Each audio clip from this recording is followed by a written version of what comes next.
So hello, everyone. I am Boulder Mayor Aaron Brockett. My pronouns are he, him, and I am proud to be the parent of 2 gender-diverse children.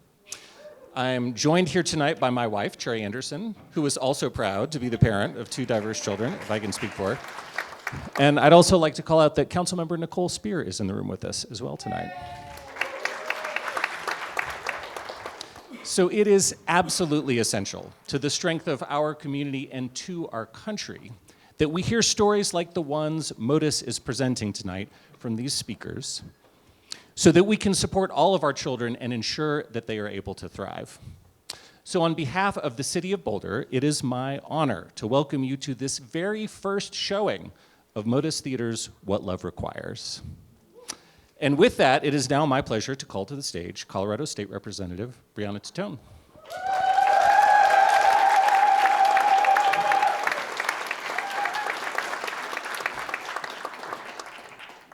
Hi, everybody. I'm Brianna Titone.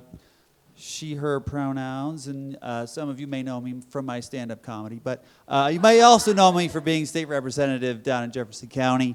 Very happy to be here with you tonight, and thank you for coming to support these important stories and to pay homage to the fact that trans folks have been and will always be here, and more about that in a minute. But I do want to give special thanks to the monologists and the production workers, organizers, and everyone else who made this night possible. Often when we talk about trans and non-binary representation, it's talked about in broad terms of the singers and the celebrities, the actors, and the elected officials, such as myself. But I would argue that that kind of representation is not really what trans youth really need to see, and especially trans and non-binary elders and youth today. Not everybody wants to be an actor or a celebrity or an elected official, let's face it. But they do need to see the people who they want to be in life, the real jobs, the doctors, the bus drivers, the teachers, the siblings that they may have, people who they can relate to and who look like them and sound like them and have those lived experiences like them. And that's what tonight is going to be about. Every day is Transgender and Non-Binary Visibility Day for me. Every day is about showing those who come after me what life can be. And it can be beautiful and bright and even mundane. And which is okay, which is perfectly fine.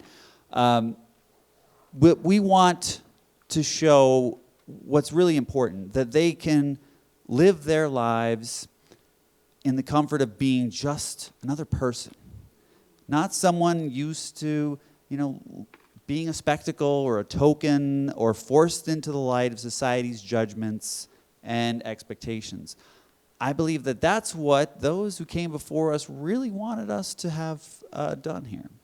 And it's not just to be celebrities or influencers, but for us to just be able to exist as we are. And I think that existing is something that we can all celebrate.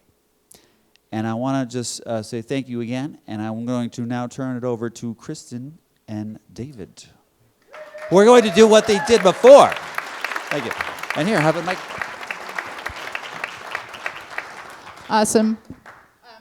Hi, I already introduced myself awkwardly. You can't just go. I'm Kirsten Wilson still. You go ahead. Okay. All right, and I'm David Breña. You see him, his pronouns. I'm a MOTUS theater board member, transformative stories monologuist, and project strategist for What Love Requires, the show you will see tonight.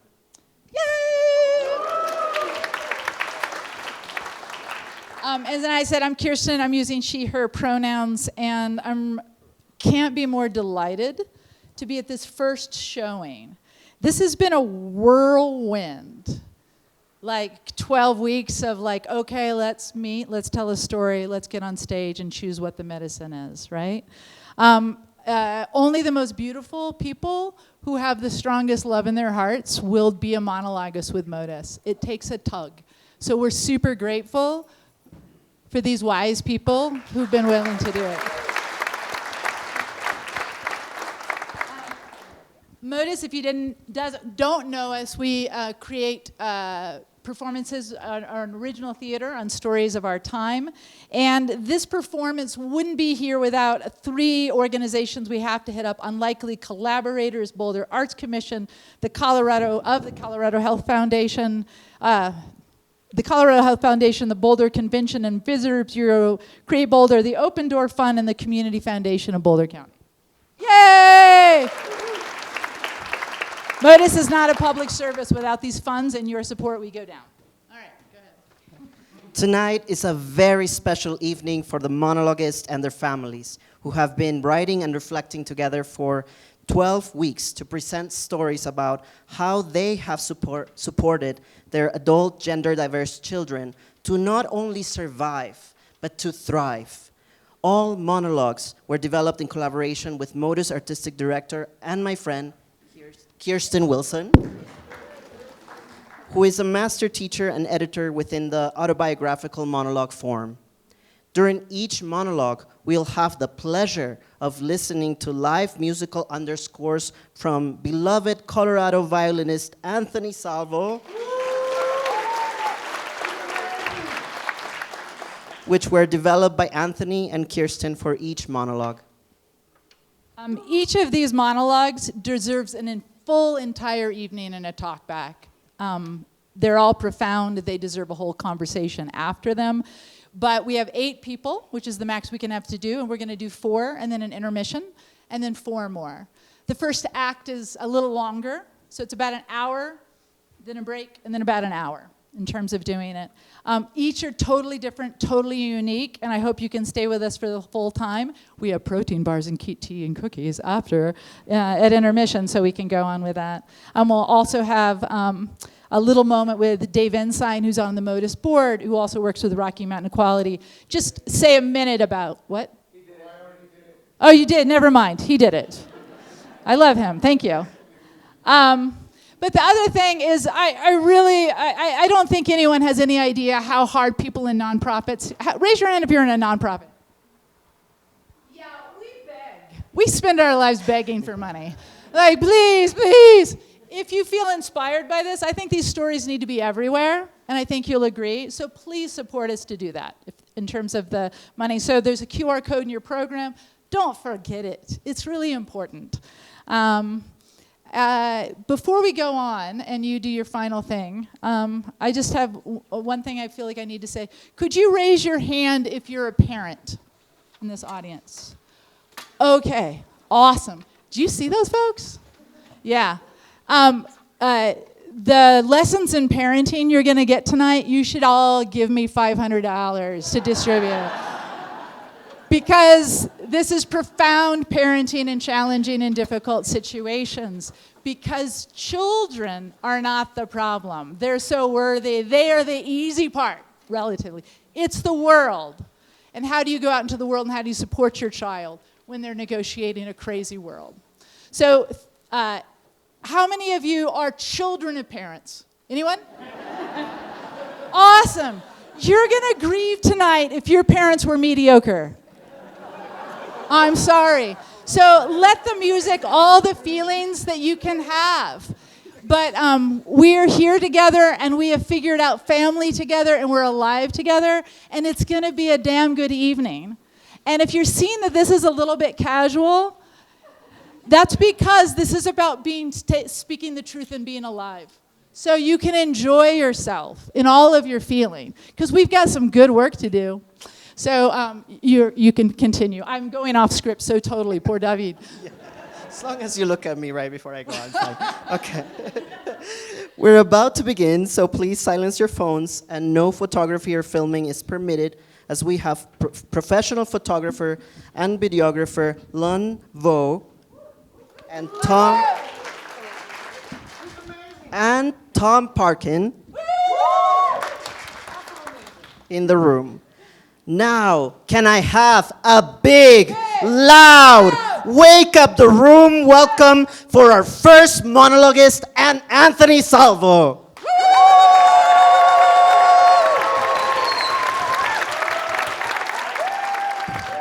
My name is Kat DeBella Lindsay, and my pronouns are she, her, and I want to dedicate my piece tonight to the music nerds in my life, you know who you are, and to my mom and dad, who did a hell of a job of parenting. So, here we go.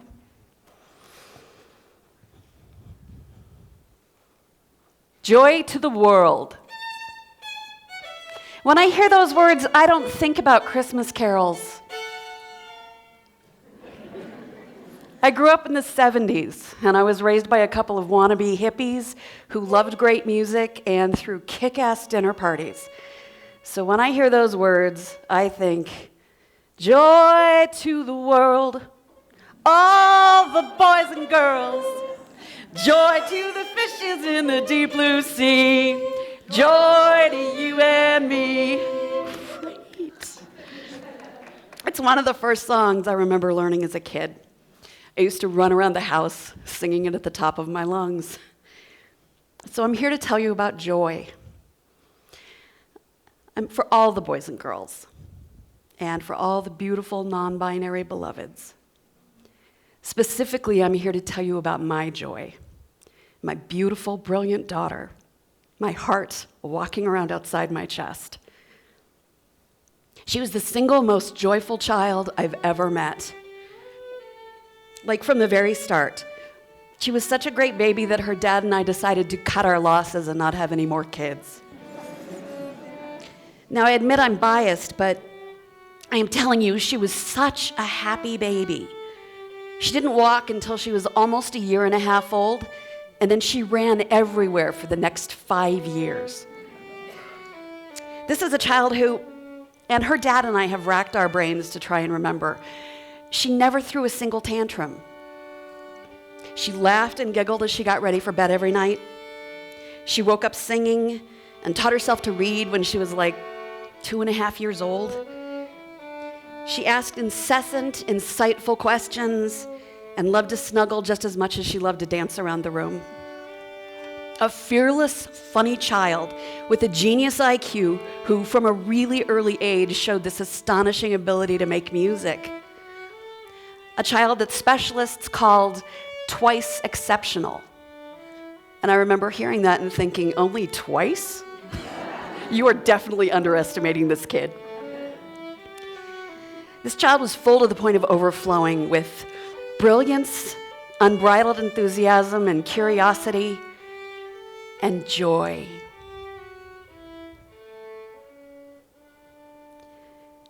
Both her dad and I love music. I can sing a little, and her dad can pluck out a tune on the guitar, but neither of us are what you'd call musical. We knew right away that we were in over our heads with our precocious little rock star, so we got her into music lessons, and we got her into a performance program, and we jumped in with both feet. I became a rocker mom instead of a soccer mom. And I kind of made it my whole personality for a while. I volunteered at her shows, and I made her spandex pants, and I got into a bidding war in an online auction for a chainmail kilt that I decided she definitely needed for a shock rock show. Her dad scoured the corners of the internet for obscure musical instruments and haggled on Craigslist for something called a rototom, which I didn't know was a thing, but it's a shellless drum that you can tune. And if you're not a music nerd like my husband or my daughter, you might know the sound from the beginning of the Talking Heads song, Burning Down the House.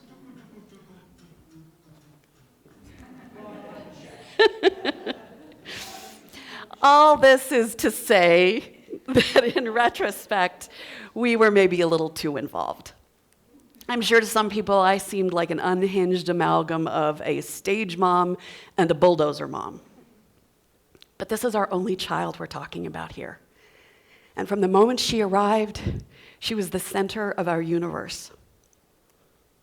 I remember the afternoon we were backstage, and I was applying bright purple blush to my daughter's face before she got her on stage for her first rock show. It would be another 4 years before she came out as transgender. But there she stood in head-to-toe spandex, unbelievably calm and confident. And I remember asking her if she was nervous. She was about to get up on stage in front of a lot of people and sing, after all. And she just looked at me like I'd lost my mind, like it hadn't even occurred to her to be nervous. And then I watched her get up on that stage in her spandex and her glitter and let hundreds of people know that Saturday night is, in fact, as Elton John once wrote, all right for fighting. She absolutely killed it. She killed it. And I realize, looking back on that stage presence isn't just the absence of stage fright. It's an innate ability to get up on stage and insist that people see you. So for the next several years, we didn't take vacations unless they were to music festivals. We spent our afternoons in the car driving to music lessons. We spent our weekend afternoons in some very questionable dive bars watching our kid play classic rock. And let me tell you, she thrived. She found her music, and she found her people, and she found her joy. When our daughter was 14, she came out to us as trans. Although in retrospect, I suspect she was thinking about it long before she ever got on stage wearing a rocker's glitter and spandex. Her dad and I don't even really remember the how or the when. It was less of a surprise than a revelation. The signs were there, and suddenly everything just clicked into place. I guess it was just another way in which our child was more than twice exceptional. Well-meaning friends would ask if my Wyoming cowboy husband was disappointed to have a daughter rather than a son, and we would just laugh. And he'd say, "I just wanted a rock star. I don't care what gender they are." For us, there was no before. There was no, we used to have a son and now we have a daughter. We always had a daughter. We just didn't know it. Once again, we jumped in with both feet. And we did all the things we thought we should in terms of gender-affirming care. We engaged with doctors and therapists and the schools and our families. We made damn sure that everybody was on board with her female gender. We bought her girls' skinny jeans instead of boys' skinny jeans. Although, to be clear, in the 2010s, there was no real difference. All the boys and girls rocked skinny jeans. Of course, 2015 was a very different time. It's not that we didn't have anxiety about our daughter being trans, but our concerns were more nebulous and unknown, mostly a fear of what we didn't know yet. Sure, we kept our heads on a swivel, ready to protect our daughter from any threat, but we got surprisingly little pushback and more support than we'd expected. But we did not move forward at first with gender-affirming hormone therapy. I had other priorities for her, priorities that in retrospect I now regret. Because in spite of the emotional and social support, she struggled in her masculine body. She really struggled. She hid it, and she hid it really well. And her dad and I didn't push. We kept telling each other, this is her journey. We're just here to keep her safe. We should have pushed. We should have asked more questions of her doctors and of her and of ourselves. She didn't want us to know that she was secretly fighting depression, anxiety, and dysphoria in her masculine body. She didn't want us to worry. She wanted us to be fine. She wanted to be fine. And on stage, she was more than fine. She could still be fearless and flamboyant. Shoulders back and head high, dressed however she wanted, jumping up onto speakers and singing at the top of her lungs or wailing on the drum kit like it owed her money. After all, rock stars from great to garage have been flouting gender stereotypes since David Bowie was a baby and Prince was in Pampers. On stage, she could be whoever she wanted. She could demand attention. Off stage, she often dressed like she wanted to be invisible. Shoulders hunched under nondescript hoodies. Skipping lunch so she didn't have to deal with the school cafeteria. Not drinking enough water so she didn't have to use the faculty bathroom that the schools insisted on. Picking her battles. Keeping her head down, literally and figuratively, and asking for as little attention as possible. She put on what I can only describe now as a brave face. Getting up every day and singing in the shower, going to school and never missing a rehearsal, and very purposefully avoiding even a hint of teen angst. She had friends and girlfriends. She had purpose and focus. But she hid her sadness from us, unwilling or unable to express what I now know was her dysphoria, her absence of joy, born from the disconnect and dissonance between her inside experience of herself and her physical body. Finally, at the age of 18, after 4 years of living her truth as a woman, she finally started her medical transition. And when she started on those hormones, it's like a light came back to her eyes and a lightness to her body. She started experiencing gender euphoria rather than dysphoria. Her body started to look and feel like her. Watching my daughter transform made me understand just how much she'd suffered. And I wanted to turn back time and bulldoze my way through every roadblock that got in the way of those hormones, every roadblock that I put in the way. And I wanted to give her back those 4 years she lost to dysphoria. But I can't turn back time. I can only share what I learned the hard way with other parents whose trans child is ready to take the next step in their journey, whatever that is.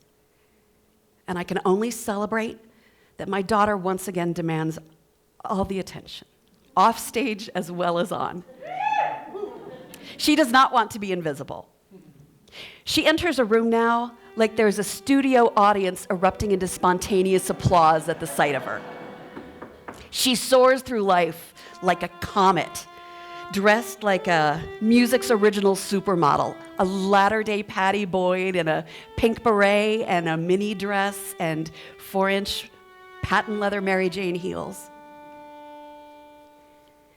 She blazes through life like a comet with a trail of light and laughter and exquisite girlfriends trailing behind her.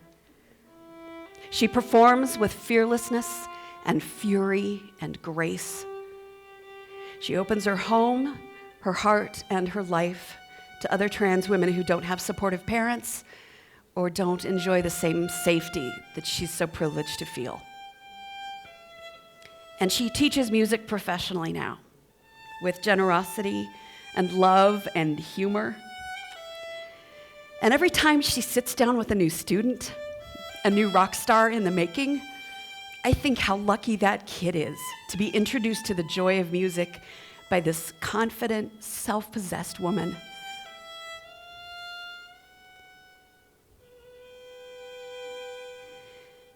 Joy is an act of resistance, wrote the great Black American poet Toy Darracott.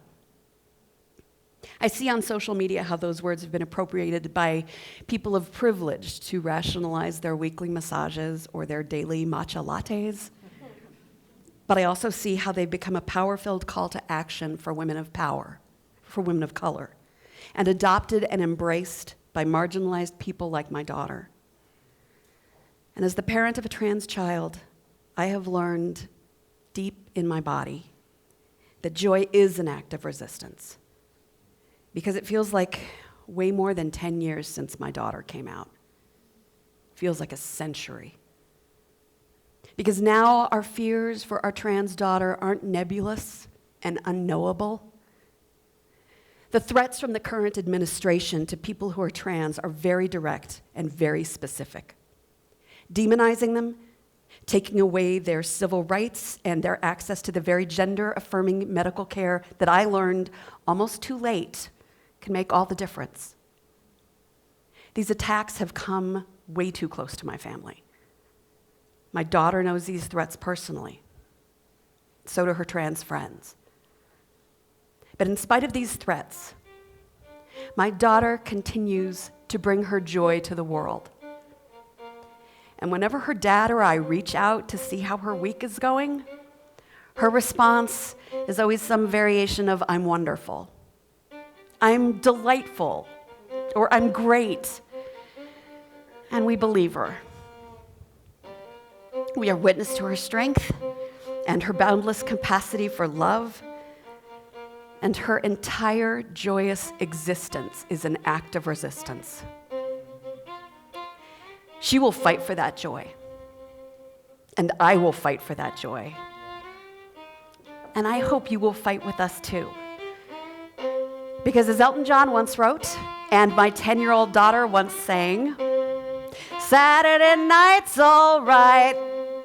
Saturday night's all right for fighting. Saturday night's all right, all right, all right. Ooh."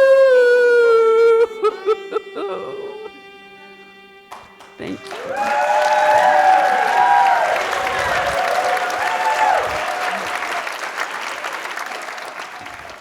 Hi, my name is Leah Rodriguez, and my piece is called My Baby Girl.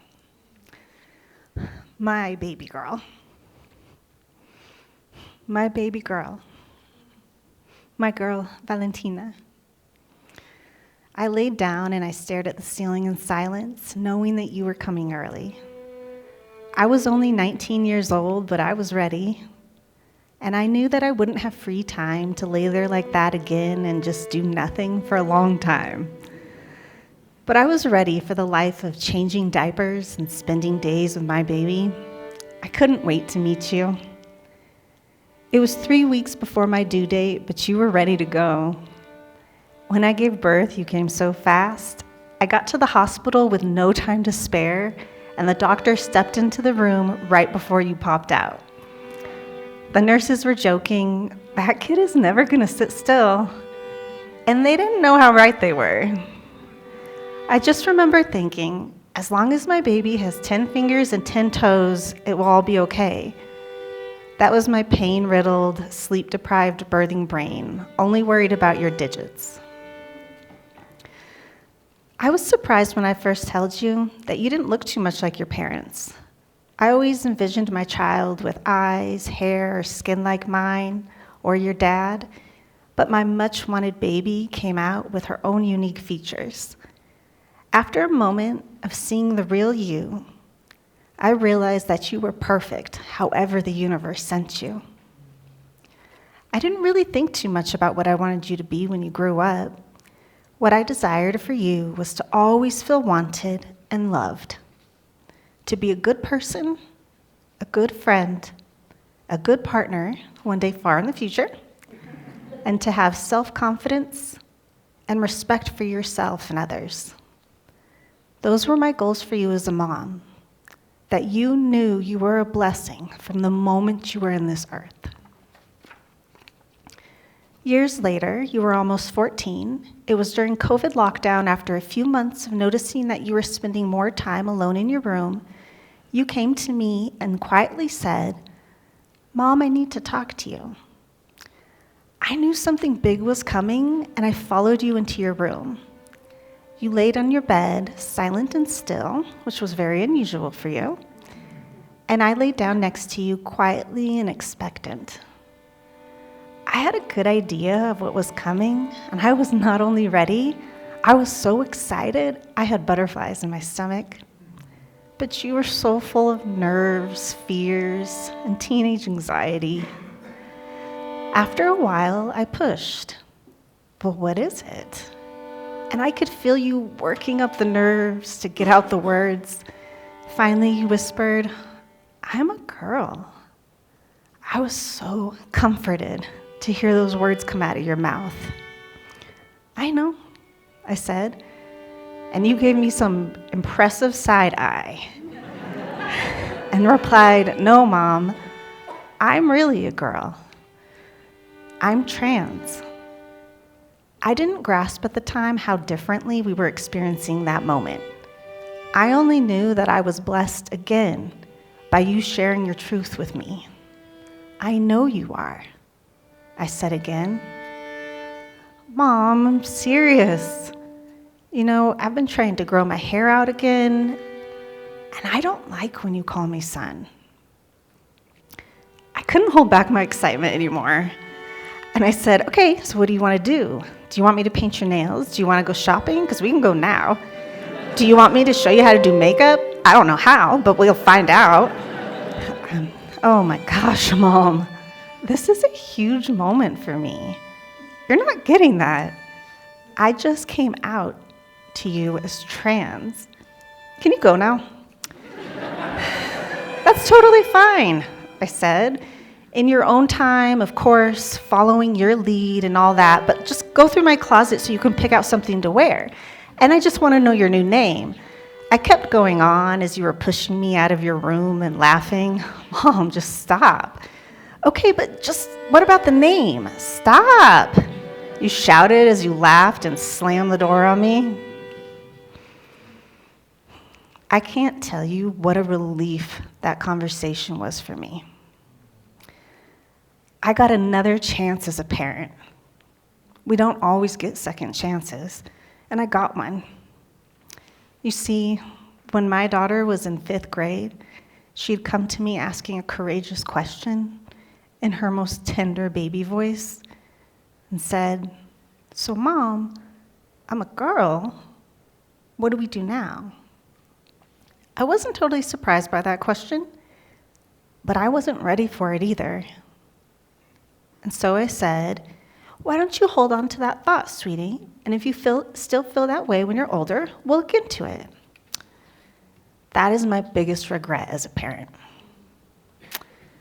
I thought I was protecting you, but I know now that I was leading more out of fear than love. A part of my mistake was conflating my own confusion around gender expectations with your identity insights. I recently heard the brilliant trans activist and lawyer for the ACLU, Chase Strangio, say that many cisgender parents mistakenly confuse our own struggles with the limits of gender expression and gender roles with a transgender person's gender identity, leading them to diminish the latter. His words were the first time that I understood that when you initially told me who you were, and I refused to believe you, that I was thinking maybe you were struggling with restrictive gender norms the way I had as a kid. But it wasn't just that. I wish that's all it had been. It was also Gwen, my gorgeous and fierce childhood neighbor. I didn't know Gwen personally, but I got to hang out with her a few times on the schoolyard because she was the older sister of one of the kids in my group of latchkey kids. Everyone knew Gwen's journey, and she totally captivated me and my friends with how she was as a transgender girl. She walked through this world stylish, confident, and seemingly indestructible. I wanted to be like her. But her brutal murder at the age of only 17 changed laws and raised awareness of transgender people and the discrimination they face nationwide. It also devastated her family, friends, and community. The details that emerged, the mercilessness of the cowards that murdered her, caused a trauma in me that I wasn't aware of, let alone had dealt with. I wish I had had the support I needed to not let the horror over Gwen's murder unconsciously interfere with how I showed up for my own daughter. My daughter tells me she doesn't remember talking to me in 5th grade about being a girl, and she certainly doesn't hold it against me. But I often think of how things might have been different if I had supported her transition before puberty. Because she spent those next 4 years battling with her own identity and the expectations people had about her gender, and it left her with scars. I was so wrong, and I'm sorry. So when you invited me into your room those years later and told me again, I was ready. I had been slowly doing research on my own, educating myself as a parent, and grieving the many ways that you had been suffering. And I was finally ready to welcome my daughter, my baby girl. I was so ready. Of course, at 14, you were just a kid trying to figure out who you are in this world with a loving but annoying mom. But I am so thankful that you trusted me again and wanted me to be a part of your life as you blossomed into the intelligent, witty, humorous, and deeply kind woman that you are. And I am deeply blessed for the ways that you have expanded my world and understanding of myself. It was my teenage daughter that reminded me of things I'd forgotten, freed my own self-expression, and gave me more confidence. Figuring out how to support you reminded me that women don't have to look, act, talk, or relate to others in a certain way to be valid as women. While I was trying to love and support you, I learned through you how to love my curly hair and that I don't need to chase Eurocentric beauty standards. I don't think anything could be better than being your mom, and the ways in which you've grown into yourself also liberated me. I don't mean to discount the struggles you faced or to pretend that right now the world isn't extremely difficult for trans people to simply exist, let alone flourish. I know how cruel this world can be to anyone different, to anyone that challenges the narrow worldviews that they've been taught, that people who are visibly different can be a beacon for other people projecting their own insecurities and anger. I hope you know that none of that distress is a reflection of you, but I also know that doesn't make it easier. I think back to the time you were getting ready to run the 100, your favorite event at a track meet early on in high school. You'd always been a good runner, but it had been hard for you to show up as a boy on the boys' team in middle school. You just felt so uncomfortable wearing the boy clothes. You would hide in your sweatsuit until literally the last second before the gun went off, and then after the race, you wouldn't stop, you'd just keep going until you were off the field and away. But you came into high school after COVID as your true self, with your real name, comfortable in your own skin, delighted in your teenage girl clothes and hair. The girls' team quickly became your safe and happy place, at least with the coaches. You were even voted best athlete in the yearbook. Track practice was your favorite part of the day. You never missed it and would stay at school running until the coach literally kicked you off the field. And you ran and ran despite how sick you were, because those puberty blockers were really hard on you.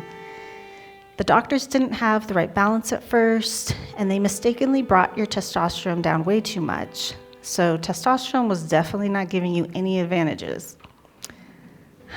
Of course, genetics did help. You came into this world fast and from a long line of athletes, including your uncle, who was a California state track champ. But the true secret to your winning sprint was joy. And the more you won, the more people tried to take away that joy and the refuge of running and finally feeling not alone, but part of a team. I remember watching you from the stands before that meet. You were out on the field way too early, jumping up and down, enjoying every bounce of your pigtails. You always liked to run with pigtails. As I watched you warm up, a couple joined, standing next to me to watch their own child compete. I listened as they went back and forth, the mother loudly complaining about what she very incorrectly declared to be a boy running unfairly with the girls. Well, the embarrassed husband tried to shush her, but she wouldn't stop. She just kept getting louder and louder. My blood was boiling as I sat there listening to an adult bully a child. My child. A child that was just finally happy again. It's not right, the mother just said. It's just not right. There's so much wrong in this world, and it's not my daughter. I was a child of mixed race and ran on the track team when I was in high school. I used to hear mothers and fathers say things like this, but about race. When my brother won the state championship, I heard parents say, "It's okay, don't worry about him, he has a natural advantage. You know, black kids are just faster, they got those animal-like muscles." As a mom, I wanted to yell at those parents next to me. Don't you blame my daughter if your child doesn't win. Blame the culture and community that doesn't want our girls too fast or too strong. Do you know what happens at high school? Most of the girls on the track team only show up to practice once or twice a week. They're preoccupied by other pressures at school.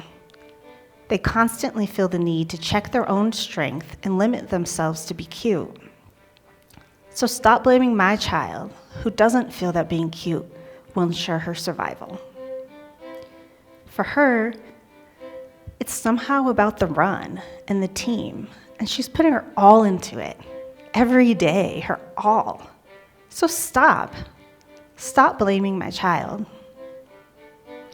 The pop went off and my daughter ran, and you ran with that perfect form that you had diligently practiced, your flying pigtails cheering you on as you led your team to another blue ribbon. I yelled as loudly as I could to congratulate you, so that couple next to me would know that I was your mom, you were my baby, and I had heard everything they said. Everything.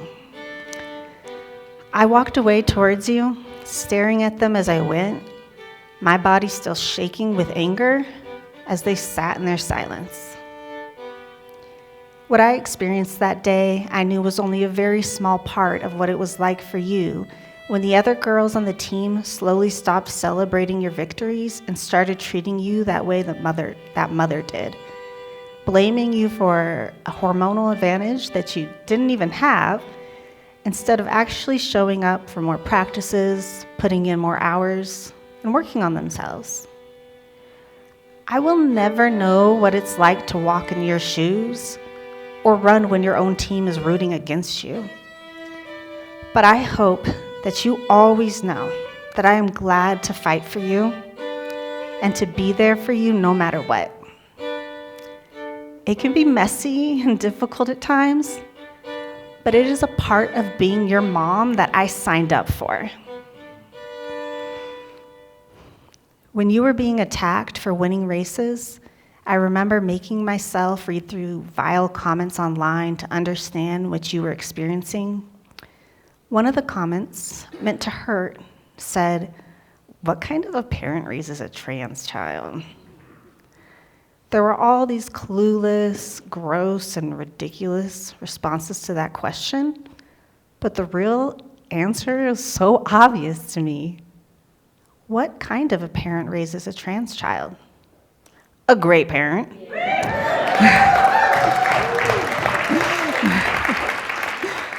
One that supports their child to be their true self, that fights with them for their right to be themselves, and who helps them feel safe.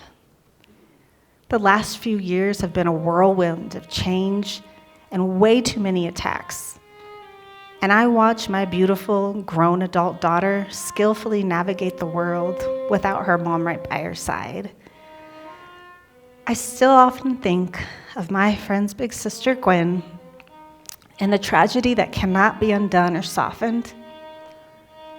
But I strive to honor Gwen by being a little more like her, more confident, more strong. Not as chic, but I want to walk tall like she did. And although I can't forget those parents that bullied my child, I also think of a phone call I got from a former fellow team mom letting me know a few months after that track meet that seeing my child at school as herself inspired her own child to finally share her identity and begin to blossom as the beautiful transgender woman she is. And I think of the amazing trans adults we met at LGBTQ plus centers who serve to provide trans and queer kids with a safe space and instill confidence in them.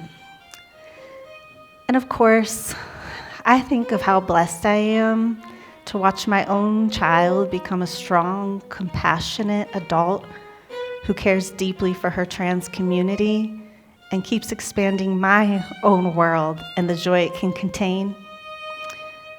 I do my best to keep up with her, but I'm ready or not, for whatever is needed, because I am blessed to be your mom and get to love you through it all.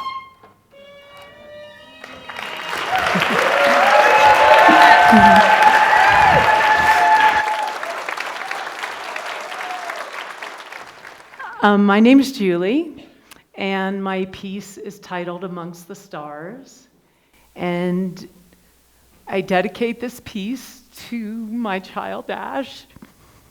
And I dedicate this piece to all of us, most of us are fit in this category, who have found meaningful connection through chosen family. I remember the time my mom took me to get a haircut as a young girl, and she loved it. She loved it. It was short, and I cried. I felt so uncomfortable and a bit shaken because I looked like a boy, and yet I so often felt like a boy. I didn't always love the dresses my mom and grandma thought were so great, those strange frilly dresses. As I got older, I was told by my mom and my grandmother that wearing lipstick was essential, and she always asked me why I didn't wear any. Does everyone who's female have to wear lipstick, dresses, and Mary Janes? I was confused by these rules, mostly because I didn't get to choose for myself what felt good. I was all about comfort, big shirts, loose pants, and clothes that didn't hug my body tight.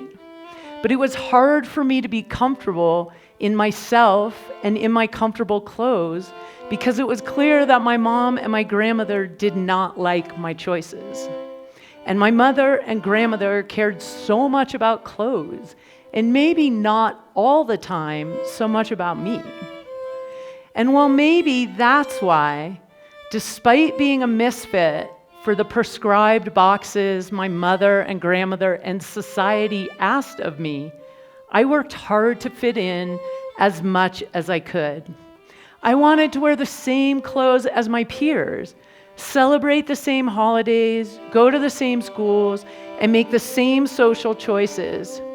Tuning in to my own unique identity, needs, wishes, and dreams was the exception, not the rule. In short, I was a follower.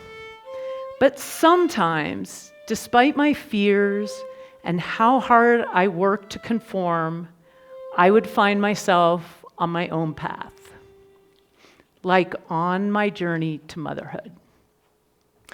As a small child playing house, I always wanted to be the mom of an adopted child. Adoption might be perceived as a less traditional route to parenthood, but somehow I always knew this path was mine. It was a sixth sense that made sense to me. And when I first held my baby in my arms in Wuhan, China, thousands of miles from my mountain home in Colorado, I knew this baby and my arms were a perfect fit. I loved them from the moment I first held them. In China, they gave them the name Shi Jushuang. Their surname, Shi, was the surname of the orphanage, and Jushuang meant double nines. They had been born on the 9th of November and found at the gate of the orphanage 1 month later on December 9th. Double nines. My former husband and I thought a lot about names And when I held our baby, I knew the name Lily was a good fit. We decided the middle name would be Ju Shuang to honor their Chinese name and the mystical double nines. We added my ex-husband's very Irish and my very Jewish last names. Some might have thought it was a confusing name, but we didn't want to cut out any of the identities they held. And as my child grew, it became clear that they were so much more than any of these names and identities. My child was boldly expressive, loved sequin outfits, tutus on their head, bow ties on their neck, and belting out songs on their ukulele. They were constantly building things and always amidst hundreds of creative art projects. A vibrant little kid who laughed a lot and enjoyed posing naked in ski boots. At home, they were celebrated. But throughout elementary school, Lily often wandered the playground searching for connection and usually only found it with adults who appreciated their keen quirkiness and brilliance. They were a bright star in a sea of white elite normalcy within our mountain community. And being a mom to a magical, bold force took me on a path back to myself beyond small contained boxes. My learning and liberation began the moment that our skin first touched as mother and child. Lily was afraid, and rightly so, just 11 months old and taken into new arms and new places. I was raised in a home that put walls around feelings and uncomfortable with emotional expression. But this child needed to be held in their fear and then later in their expressive exuberance. Mothering Lily in the way they needed to be met and loved brought my guard down bit by bit. My focus was no longer so much on fitting in, but on being a fitting mother for this child. And by striving to be the mother Lily needed, I began to express myself and trust my intuition more. For example, I rarely referred to my child as my daughter when they were little. Instead, I would find myself referring to them as my kid or kiddo, sensing in some way they were far beyond a daughter in culturally normative ways. Kiddo just made sense to me, and I trusted it. And when Lily came home from elementary school one day, lamenting that when they challenged the rules of the Kissy Monster game and declared that girls could kiss girls, and found no agreement from their classmates, I joined their side. It made sense to them, and knowing Lily, it made sense to me. And when Lily returned from a class camping trip at the start of 6th grade, marched off the bus, and proclaimed they were going to choose a new name, handing me a list of gender-neutral names I thought were pretty fitting, it made sense to me. Lily was clearly comfortable exploring gender beyond binary constructs and was always creatively engaged with life. So it was easy to meet their excitement with my own, although to be honest, I thought it was just a phase and didn't really think much about it. But within a few days, Lily declared their name was Ash. And well, Ash has been Ash from that day forward. We joke that I named my kiddo a flower and they named themselves a tree. And they have had to be strong like a tree because unlike me, they have never been willing to put themselves into little boxes to stay safe. Maybe as an Asian, queer, Jewish, neurodivergent child, there was no way to fit into that sea of white, hetero, cisgendered cultural norms. The costs I negotiated as a child that led me to strive to conform, despite feeling like a misfit, are too steep for Ash. I often think of Anais Nin's famous quote when thinking about me and Ash. And the day came when the risk to remain tight in a bud was more painful than the risk it took to blossom. Ash would not betray their experience of themselves, even during the hard and lonely years of middle school when kids divided into binaries. And in high school, when they were so much more than their peers could understand, they often chose to be home alone with their own art and ideas. But despite these difficult years, when they lost some of their joyous sparkle, their inner light remained fiercely shining. And they headed off to college, walking boldly into the world as a kind and tough, creative, and insightful symbiotic mix of masculine and feminine. Forever courageous, but the costs have been real. When people talk about pronouns, they will sometimes say, I don't care. I am too tired to talk about pronouns. It breaks my heart to watch my child move in the world and get confronted by challenge after challenge instead of celebration. I wish the risks Ash had to take to blossom did not have to be so high. One moment. And the dangers are not just the societal rejection that I dreaded as a child. In Ash's case, it is also basic physical safety. Ash and I love to travel and take long road trips together around the country, but gender-neutral bathrooms at truck stops are few and far between.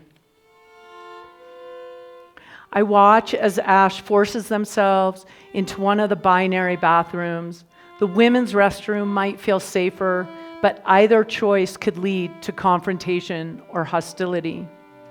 Often they choose nature as a safer and more natural place for a true rest stop. I don't want to feel tentative and afraid in these unknown spots for Ash and myself, but so often I do.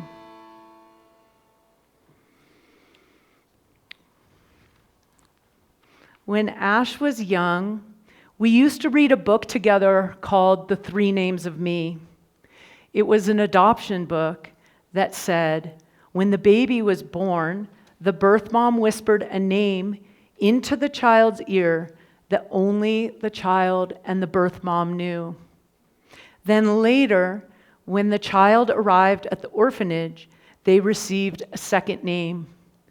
And then, upon adoption, the third name was given to the baby by their adoptive parents. The Three Names of Me. I loved this book, and it also hurt to think there was a first time beyond my own knowing of my own child, a child I love more than any other. But I read it to Ash, despite the ache in my heart, because I knew it was an important honoring of the complexity of adoption and our family's journey from the very beginning. And in our case, there was a fourth name, Ash. The name my child chose. I don't know how they knew the right name, what God or mystery of nature whispered in their ear, but I am grateful they shared their name with me and with the world.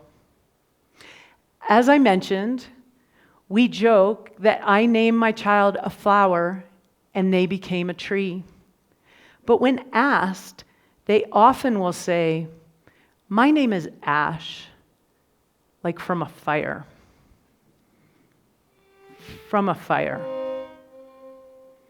If I have one regret as a parent, it is not recognizing earlier the cost on Ash of not finding enough inclusionary spaces where they could find camaraderie and comfort in their unfolding self.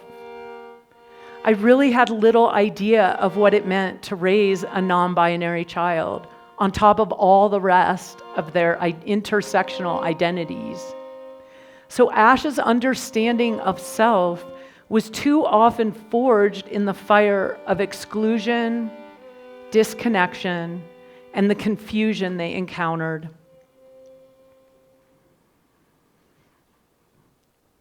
I saw a meme once on social media about what it meant to be non-binary. On one side, there was a space marked between two small boxed options, male and female, with an arrow indicating that non-binary was somewhere in between those boxes. And then there was a second image, a picture of many bright stars in a swirling constellation within the galaxy and cosmos, and an arrow indicating that non-binary was somewhere in there.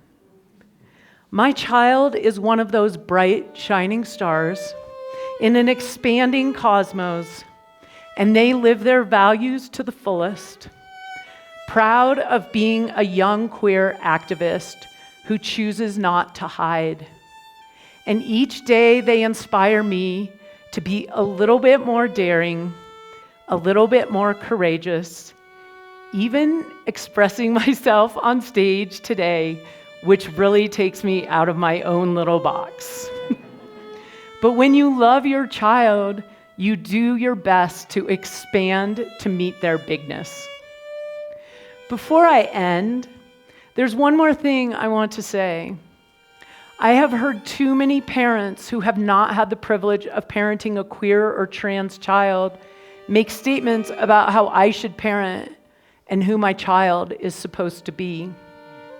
Parenting any child is challenging, and I wish those parents would keep their focus on understanding what their own child needs to not only survive, but to blossom.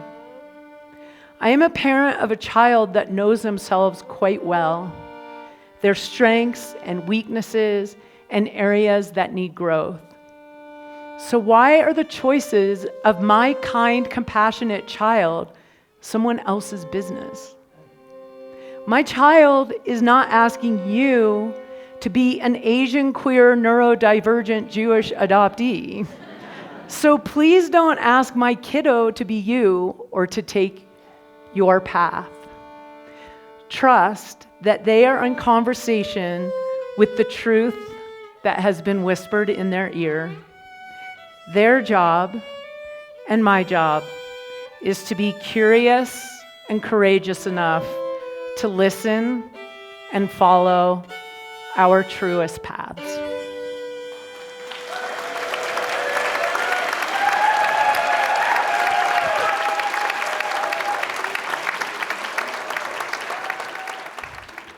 My name's Nan. I use pronouns she, they. To tell the story I'm about to tell, I really need to feel the support of the ground, so I took my shoes off. I hope that's okay. Thank you. And your support is also helpful. The title of my story is This Time, It's Different. And during the harder parts of the story I'm about to tell, we had friends, my daughter and I, who stood by us, who were out in front, making our paths possible, and who prayed us through. And they're the kind of friends who sit in the front row, so I'm dedicating this story to them. I'm dedicating this story to you. The therapist told me, the best thing you could do for your child is imagine her bright future. The best thing you can do for your child is imagine her bright future. Her bright future. I felt my heart lean towards this invitation, but how could I even begin? It was August of 2012, and my 16-year-old had just come home from her third visit to a psychiatric hospital in less than a year. Despite mandatory meetings between psychiatrists, therapists, and myself, to formulate safety plans for her. All I knew for certain was that nothing was safe. Her repeated attempts to end her life had left me desperate for any future at all. I had no idea how to imagine a bright one. I was a single mom who didn't know another parent with a transgender kid, not one. After some searching, I'd managed to find a book of true stories written by parents with transgender children, but all of the stories ended badly for the parents and the kids. How could I imagine a bright future? Without a map or a model, I couldn't even begin to see it.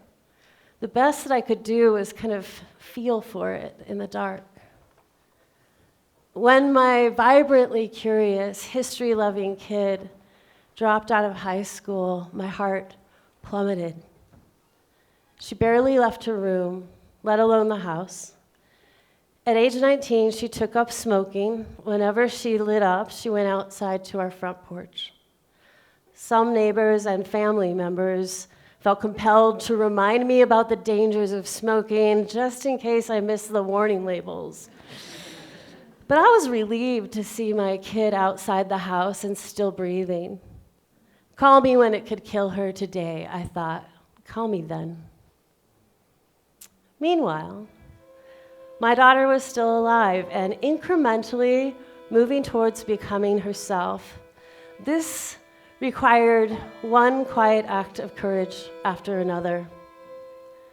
When she asked me to help her get hormone replacement therapy, I found a short list of recommended doctors on a website and called the first 3.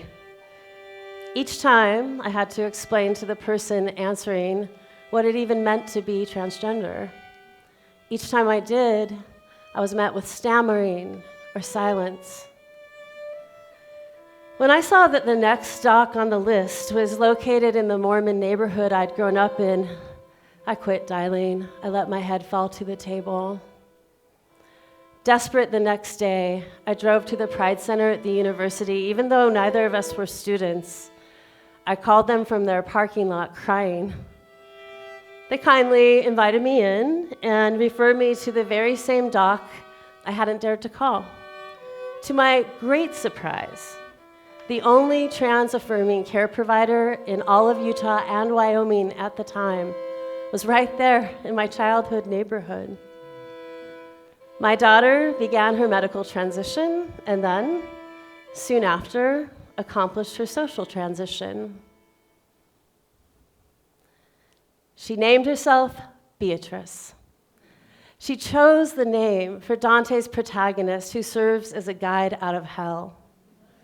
She chose it equally for B. Arthur of the Golden Girls, a tall woman with great humor, heart, and dignity. I was delighted to have a daughter. We went to the hairstylist together. We went shopping for bras and pretty dresses. She asked to borrow my clothes and jewelry. Whenever she liked something of mine, I gave it to her. I remember the first time I saw her admire herself in front of our full-length mirror. She twirled, and her dress rippled out in a wave. At last, I saw a bright future taking a shape. Beatrice moved out of the house. She moved back in. She fell in and out of love. She shared her story bravely in writing and on the stage. She would and still will meet with any parent or child who seeks her help. When she decided to move to another state on her own and make a home in Tucson, I knew she was leaving the nest for good to finish the essential work of growing up. On a return visit, she called me from the halfway point along the drive. "Right now, I'm smoking my last cigarette," she proclaimed. I was proud of her for trying, but not at all convinced. I anticipated a rough week ahead. True to her nature, she arrived with a precise plan for negotiating withdrawals. When her hands needed something to do, she would occupy them on her phone with Duolingo. When she experienced an intensive craving, a physical craving, she planned to disrupt it by eating a raw jalapeno. After a couple of days at home, she spoke only German.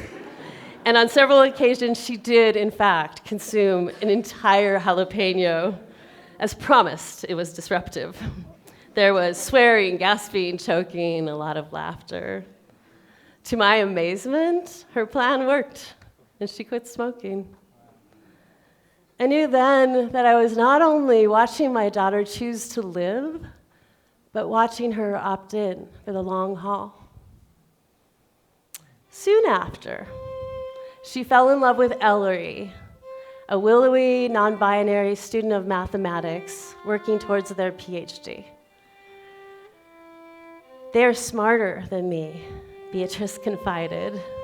I'd never heard my daughter say that about anybody else. A reading from Albert Einstein. On May 21st of 2022, Beatrice and Ellery got married at an Episcopal church in Tucson. They were encouraged to co-create their liturgy. A reading from Albert Einstein began Ellery's contribution. For the sequence hymn, my daughter chose Die Gedanken sind frei. You know it, surely. It's an anthem celebrating free and flowering thought. While popular during the revolutions of 1848, this may have been the one and only time it's been sung at a wedding. Wedding guests included my Mormon cousins, Ellery's Trump-allegiant father, and Jewish step-grandparents flew in all the way from Florida. Ellery, who usually rocks a t-shirt and shorts, donned a gossamer white gown that paired perfectly with Beatrice's burgundy velvet dress. As they processed towards the altar, flower girls scattered rose petals on their path. Framed by stained glass windows, a priest in full vestments proclaimed them wed. This was a bright future I could never have imagined in 2012. I wish that I could travel back in time to whisper sweetly and confidently into my own ear, someday your kid will get married and people will rise to cheer. Someday your kid will get married and people will rise to cheer. People will rise to cheer. But there's no way I would have believed that. And yet, here I am telling you tonight that my daughter married the love of her life, and when she did, over 100 jubilant people rose to their feet to cheer.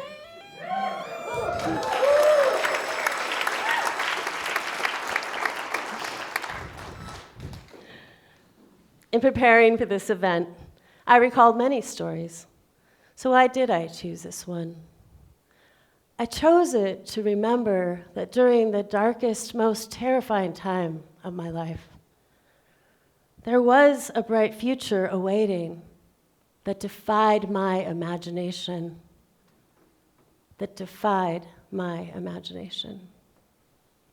I chose it because it's darker again out there. The support center that led Beatrice and countless others to life-saving medical care is now closed, shut down by Utah lawmakers who also banned the words diversity, equity, and inclusion. Our kids are not just marginalized, they're targeted. I don't know how not to be afraid, but I do know how to lean towards life with all of my might. I've done it before. But this time, it's different. This time, I know I'm not alone. I know that we are not alone. Here we are in the same room, which proves we know how to find each other. No one is coming to save us. But look around this room. Here we are together to lift each other up and to defend our children. So what can we do now for all of the kids whose lives are at stake? We can fiercely and tenaciously lean toward their bright future. We can get behind it with all of our weight. We can disrupt, we can stand up, we can advocate. This is what love requires, and I'm here tonight to do it with you. So tell me, are you with me? Are you with me? Are you with me?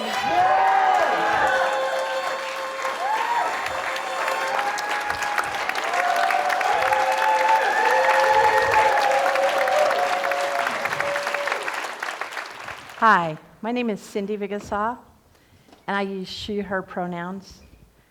And I want to dedicate this story to my daughter, Kat, my son, Tiger, and my grandma, Frances. My story isn't called Cowboy Up!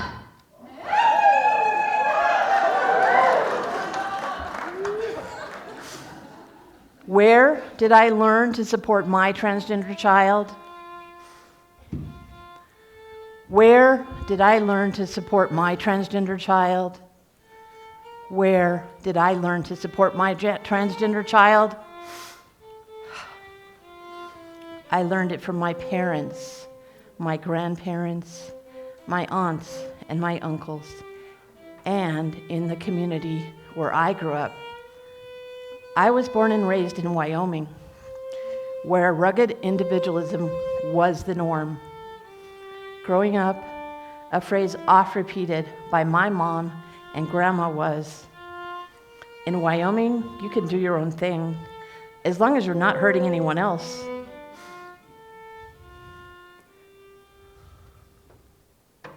In the fall of 1998, I was living in Colorado, and I was pregnant with my firstborn child, Kat. My family still lived in Casper, Wyoming, the oil capital of the Rockies and my hometown. One October day, my mom called me horrified over the murder of Matthew Shepard at the University of Wyoming, my alma mater. Matthew was an openly gay college student at UW who had been beaten to death in an anti-gay hate crime. In discussing these horrific murders, my mom kept echoing that familiar phrase from my childhood, the one about doing your own thing. She said that Matthew had not been hurting anyone. Matthew Shepard was from my hometown of Casper, and his funeral was held on October 16th at the Red Brick Episcopal Church that he and his family had attended, and where I had attended preschool when I was just 4 years old. On that snowy and windy day, a few out-of-town anti-gay protesters from the Westboro Baptist Church gathered across the street in our city park to protest as Matt's funeral was taking place. This funeral was attended by almost 1,000 family, church, and community members. Hearing of the hateful out-of-town protesters, family and friends from Casper and Laramie counter-protested using homemade angel wings to block the terrible signs from Matt's friends and family at the funeral. When I talked to my mom after the funeral, she was so proud of this fact. She reiterated again that Matthew had not hurt anyone, and she said that Casper and Wyoming had protected Matt and his family because that was the Wyoming thing to do. The Wyoming thing to do. As I sit here in 2025, I ask myself, would Wyomingites do the same for Matthew and his family today? I deeply contemplate how the people and the community that raised me have changed and why. 16 years later, I was living in Brighton, Colorado, when I received a text from Kat saying, "Mom, there is something I need to talk to you about after school."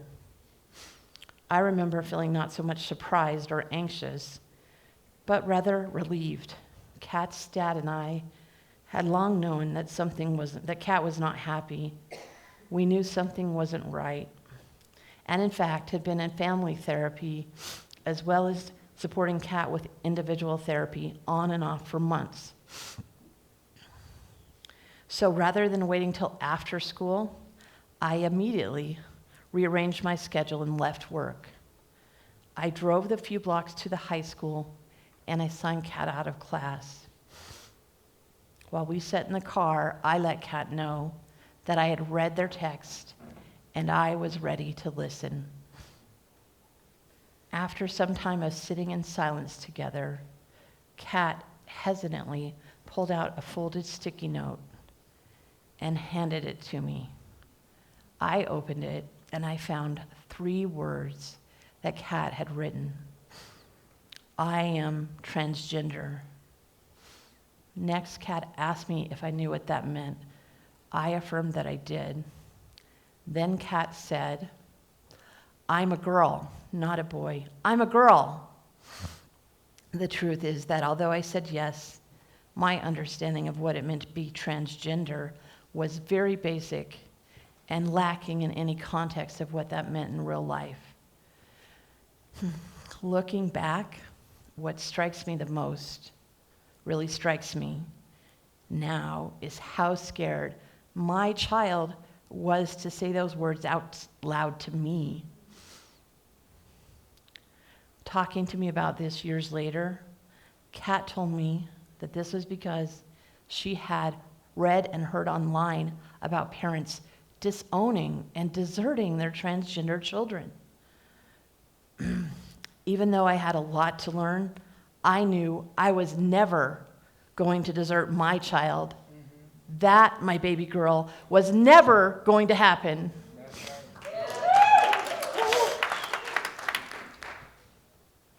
That was never going to happen. What choice did I have when my daughter came out as transgender? Did it reflect poorly on me? Well, that's what some people would say. But what if the mere fact that she came out represents our bond as mother and child? What if she was giving me a gift? The gift of sharing her true self. And what if she couldn't, or wouldn't have shared with me?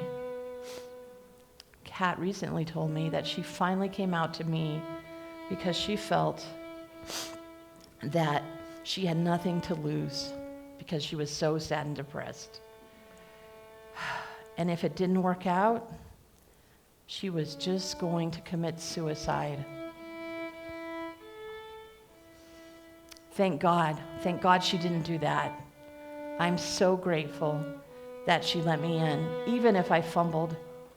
I am so grateful that she trusted me enough to really see her, because Catherine, or Kat, is who she truly is. Unfortunately, for many transgender children and young adults, if they do not find support, suicide is too often a reality. So, to other parents, I say, take the chance. Step up for your child. Embrace them. Support them. Because the other choice might be not having them in this world at all. Soon after Kat came out, she began the long and arduous, but also amazing and exciting journey of discovering and becoming herself as a young woman. Along the way, there were many ups and downs. One of the downs was gender dysphoria. For those of you that don't know, gender dysphoria is a painful experience of your physical body not matching your sense of self. This mismatch can be profound, and it often includes feelings of isolation, anxiety, and depression, especially when someone does not feel accepted by others. Some people like to gleefully point out that gender dysphoria is listed in that big book of mental illnesses, also known as the DSM-5. Then they like to use that big book to beat transgender people and their families over the head. But let's just put aside that book for a minute. Let me tell you, give you a glimpse of what gender dysphoria looks like from my point of view as a parent of a trans woman. Gender dysphoria is seeing your child so disgusted with how she presents that she refuses to leave her room,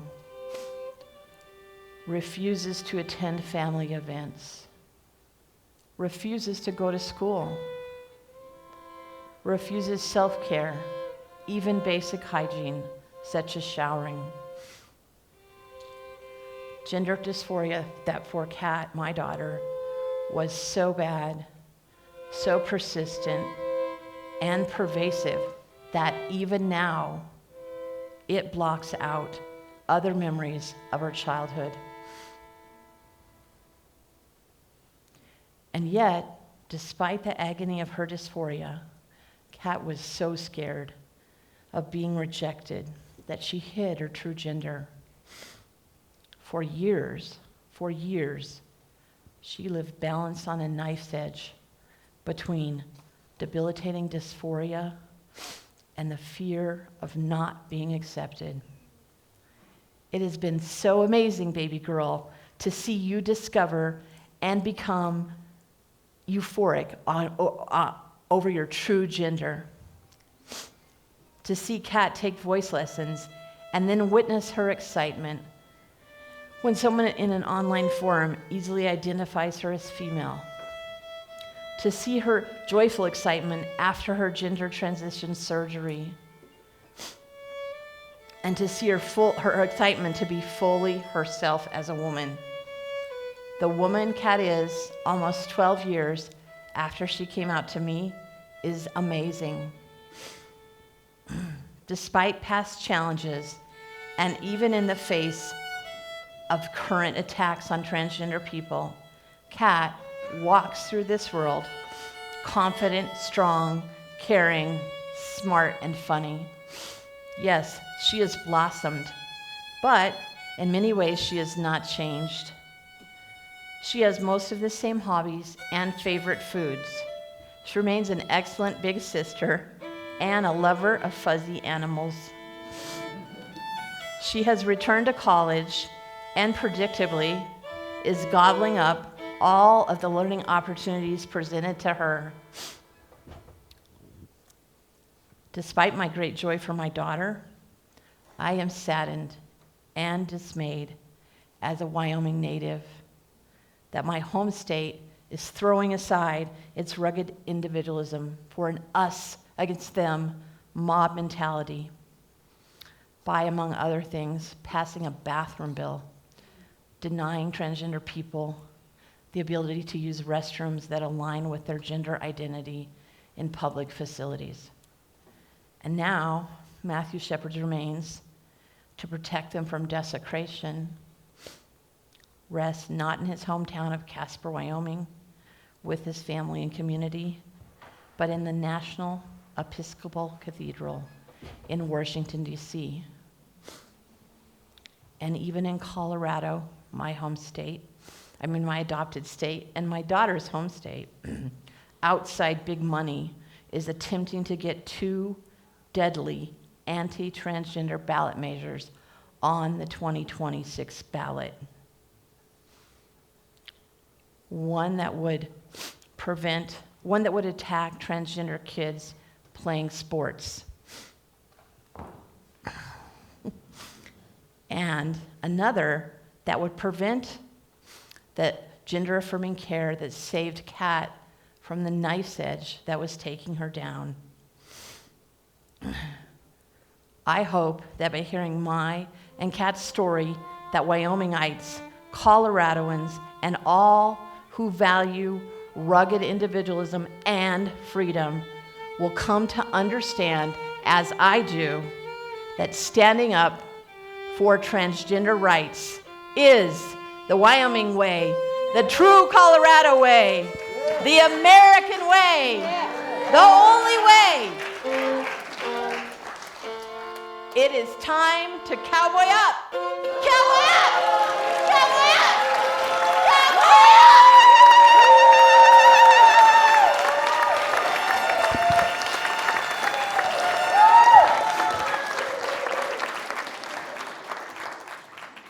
Hi.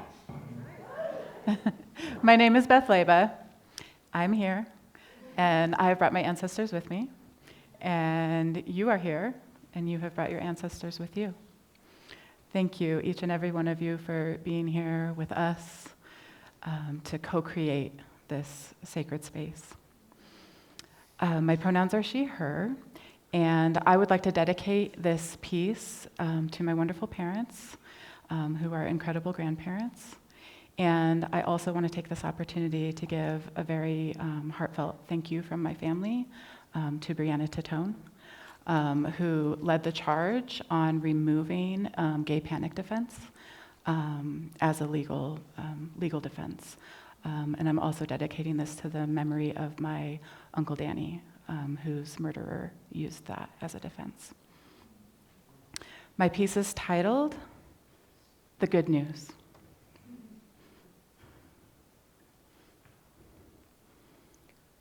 What does love require? What does love require? What does love require? I believe that what love requires is transcendence. The ability to see and experience a humanity both beyond and deeper than external characteristics. To experience and love another on a soul level, to the point where you know you have done this dance before with them, perhaps in a past life or on a different plane. When asking, "Who are you?"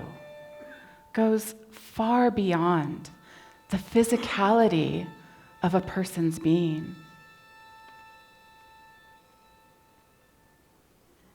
In my journey of parenting a trans person, I have fully known this transcendent love. For me, there is no before and after, no death and rebirth, because all along, you've just been you. So profoundly and fearlessly yourself that my memories of you aren't gendered. There's just my baby. My baby, who I happen to dress in a pretty gender-neutral way most of the time because it was the 90s, I was 19, and I thought white onesies and denim overalls were the bomb. We must have made quite the sight. Teen mom and oh-so-cool baby. Your favorite place to be was in my arms. So I tucked you into a blue and white ring sling where you quietly observed the world. A little hand coming up every now and again to gently turn my chin one way or another. A little voice inquiring, "This? That?" And so I kept a running commentary for you of what and why and how, about the mundane aspects of everyday life and the beautiful mystery of our natural world. Seeing that you were born around the same time as the internet, though, it wasn't long at all before I could barely start to get an answer out, and you'd proclaim, "We should ask Google, yeah?" I do know some things, dear child.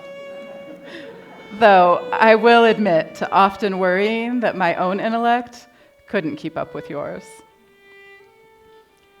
My memories are gloriously full of this endlessly inquisitive, wickedly smart, hilariously funny, creative, playful, thoughtful, empathetic, and deeply compassionate person. One of the most beautiful humans I have ever been privileged to know, and one of my greatest teachers in life. My trans child is the person, more than any other, who has helped me come to terms with my own experience of gender within the constraints of a patriarchal upbringing and misogynistic society, and who has also helped me reclaim portions of a faith that for a time I soundly rejected.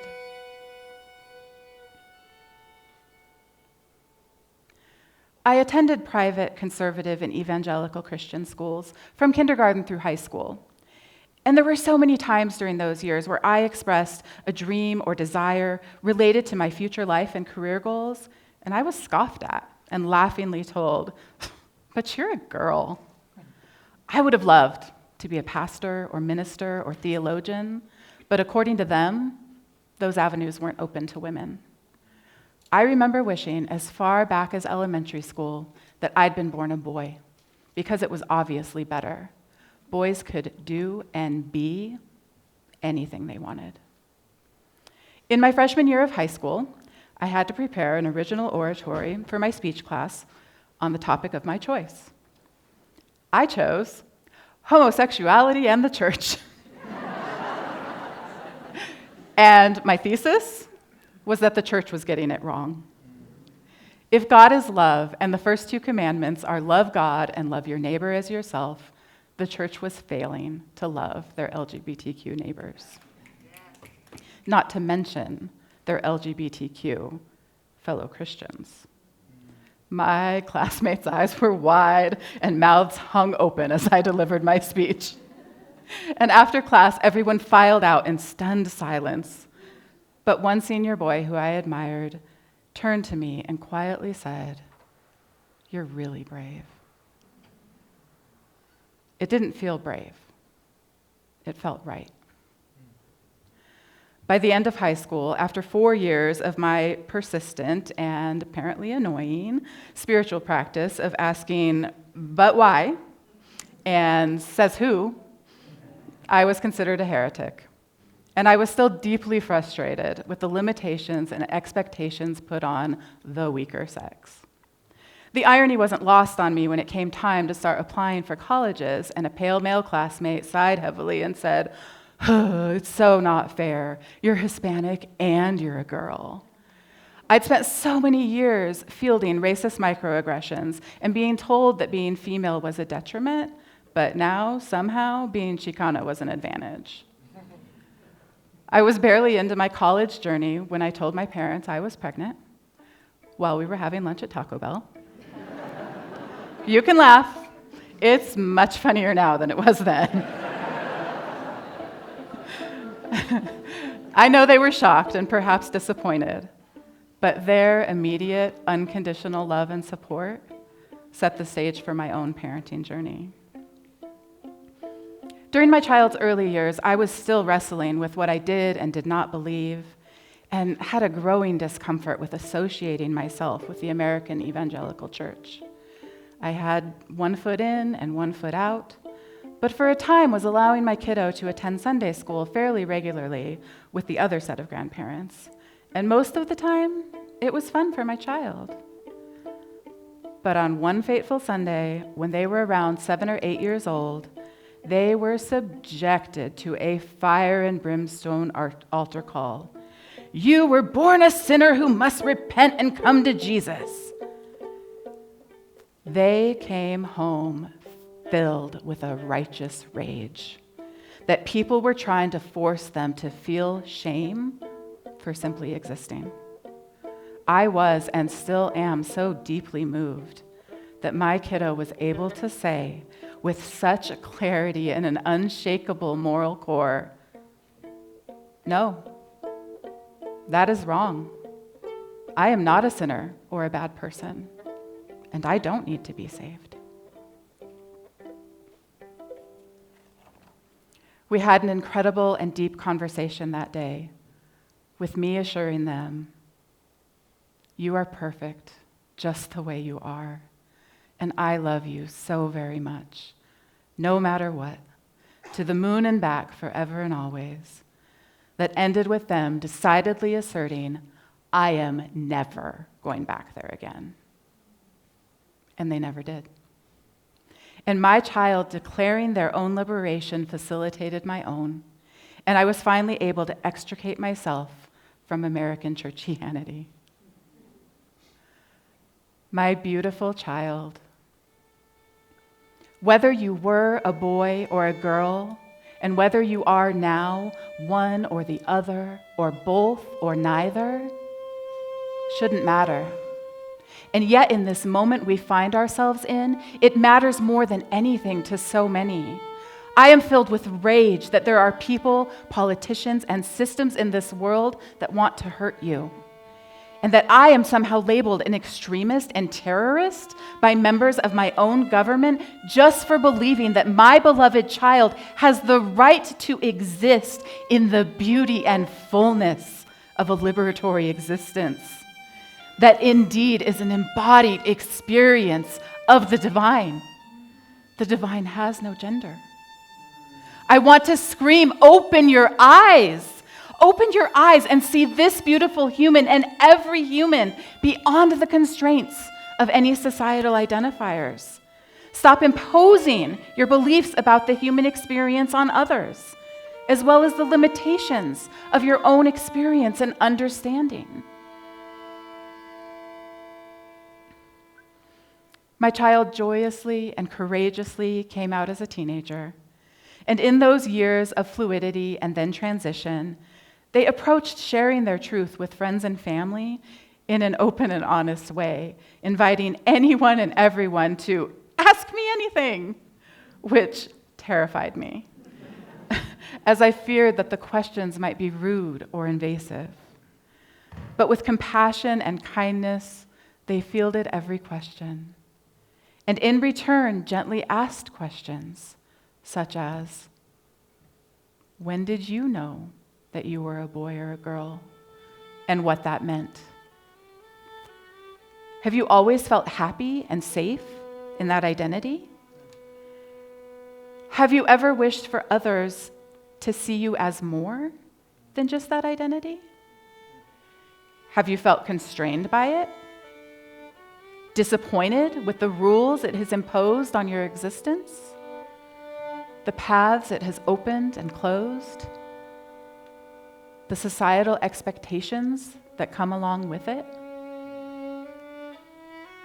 I had never thought about most of those questions before, but this opportunity to reflect deeply with my child about what it has meant for me to be in my body and to be a woman in a man's world were so generous in helping me understand my own journey.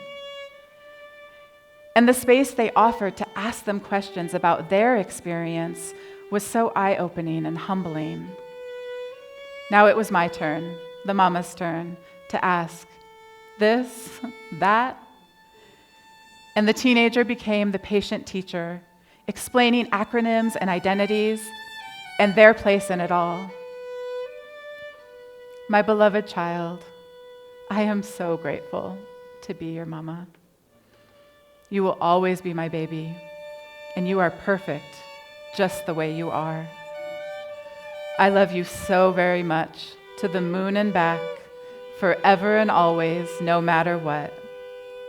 Thank you for teaching me, for showing me, for being transcendent love.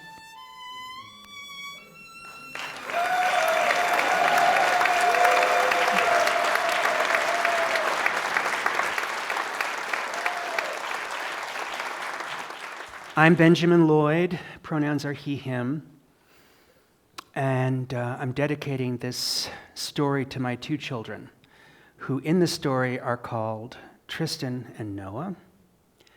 And the story is called Noah, Lily, Ben, and Kate.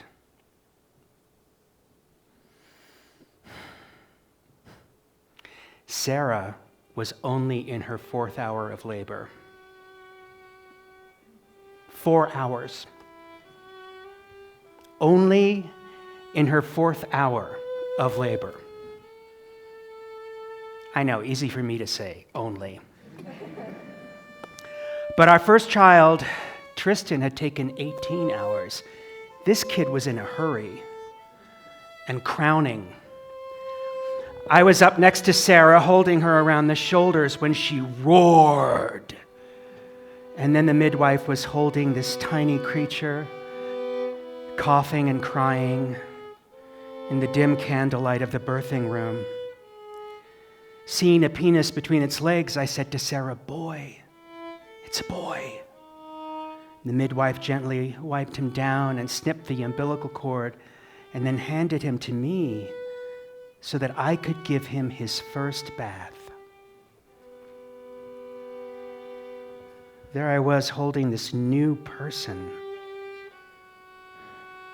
my child, in the warm water, carefully cleaning every finger, every toe, every nook and cranny, when I said, "Whoops."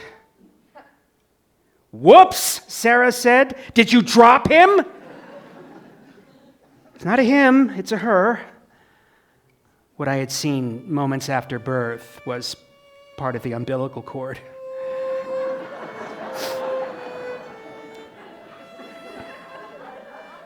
It's a her. Little did I know. And I took her to Sarah, and she said, "Lily." We'll call her Lily.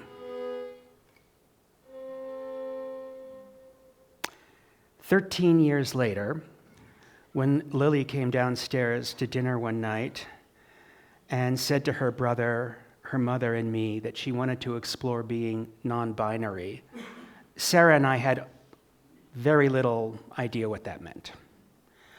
"I want you to call me Noah," she said. Seeing the confused look on our faces, her brother, Tristan, rolled his eyes at us and said, "Geez, it's no big deal. He is who he says he is." And with that, Noah found his staunchest ally, his cisgender golden boy, Big Brother. We had been worried about Noah for a while. We had been called to his school during the day to pick him up when he had been rendered incapacitated by sobbing, shaking panic attacks. We knew something was up, but we thought it was an extreme case of adolescent angst. But as he explored this new identity, the panic attacks vanished. Later, he was diagnosed with depression, which runs in both sides of his family. And I shudder to think what might have happened if we had not been accepting of his journey. And the journey was for all of us. Noah was a patient, forgiving guide as we asked all the awkward questions and made all the mistakes around names and pronouns.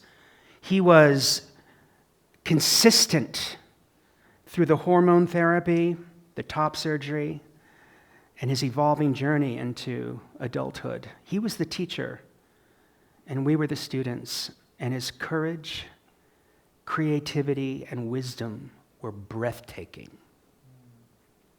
So what did I learn?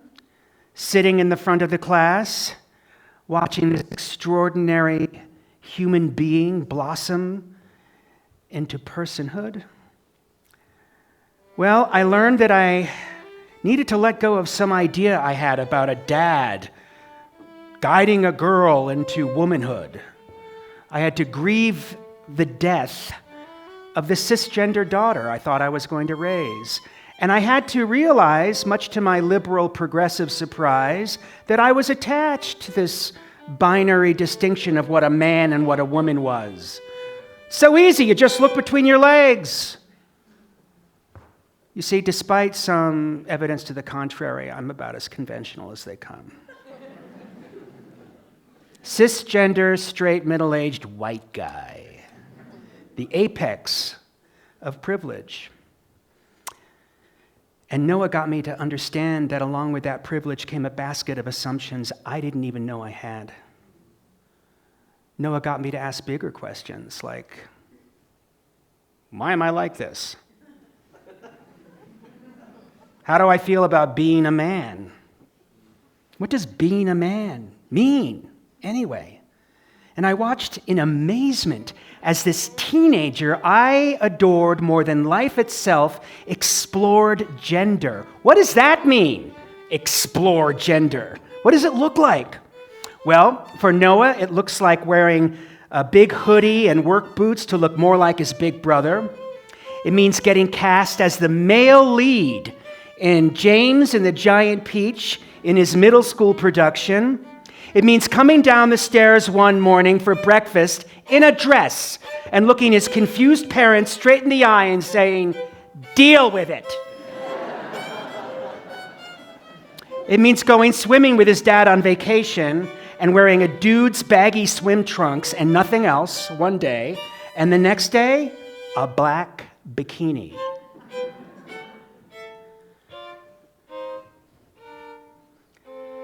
And what was the most confusing part of all of this for his cisgender straight dada?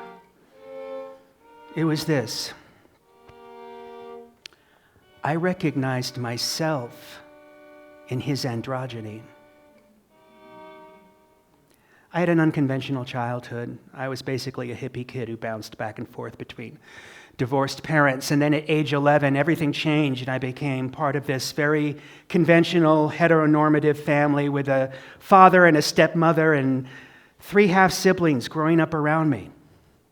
I went to a fancy coat and tie prep school, and I actually found an identity by rebelling against that culture, by wearing thin ties, getting my ear pierced, and wearing clogs before they were cool. But inside, I yearned to be somebody else, somebody my culture taught me I needed to be. A hypermasculine, unfeeling Marlboro man, a sex object. And this chasm grew inside me between who I instinctually knew I was and who I thought I had to be in order to be valuable, desirable, loved. And this dichotomy tormented me my whole life. It played a role in the destruction of love relationships. It diminished the way I experienced sex and desire, and it made me feel like a disgusting, ugly loser because I am not and have never been and will never be a Marlboro man. So let me ask the cisgender guys here tonight. Can you relate? Do you ever feel like you're playing the role of being a man, but you forgot who the playwright was? You ever hear something come out of your mouth and think to yourself, where did that bullshit come from? Is that me? Do you ever suffer in secret? Too afraid to reach out and tell someone that you are terrified of not measuring up, of not being enough? Because I see this playing out with cisgender men every day in depression and addiction. In the violence we perpetrate, the control we insist on, the suicide we give into.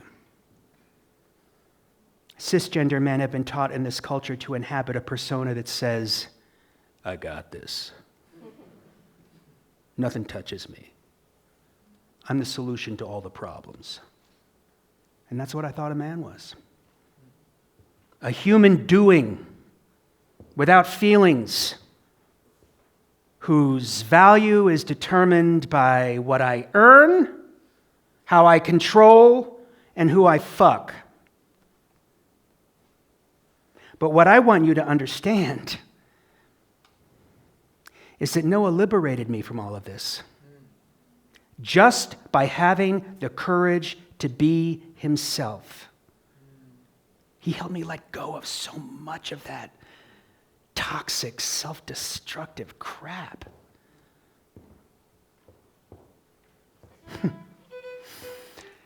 I remember one of the times I was most astonished by Noah's non-binariness was when I saw him perform in a showcase of a Shakespeare program he had taken part in as part of a professional training program for actors. And at the showcase, every student did 2 scenes. Noah's 2 scenes were first as a male role, Claudio, in Measure for Measure, and then in a red satin gown as Kate in Taming of the Shrew. I'm biased, but he killed it in both roles. And as an actor myself, I thought, that son of a bitch is going to get to audition for twice as many roles as I ever did. And I thought how true he was being to Shakespeare's amazing company of actors, who at that time in history were all men. Men like me. Because I remember the time that I played Kate. I was cast in a professional, all-male production of Taming of the Shrew in Philadelphia as the lead role, the Shrew. Our director was a cisgender woman, and she said to us, "We're not doing drag. No playing women. I want you to attack these roles exactly as you are." My costume was a tight white t-shirt and a hoop skirt with no fabric on it. So all you saw were the bones and the tight biker shorts I was wearing underneath. So imagine me as a person named Kate. And I had to kiss a man on stage under this gorgeous overhead spotlight. And I remember thinking, oh, beard stubble sucks.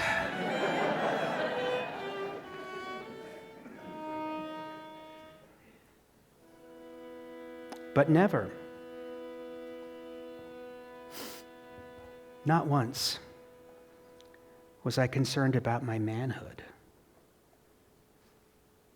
I could give myself to that kiss because I know who I am.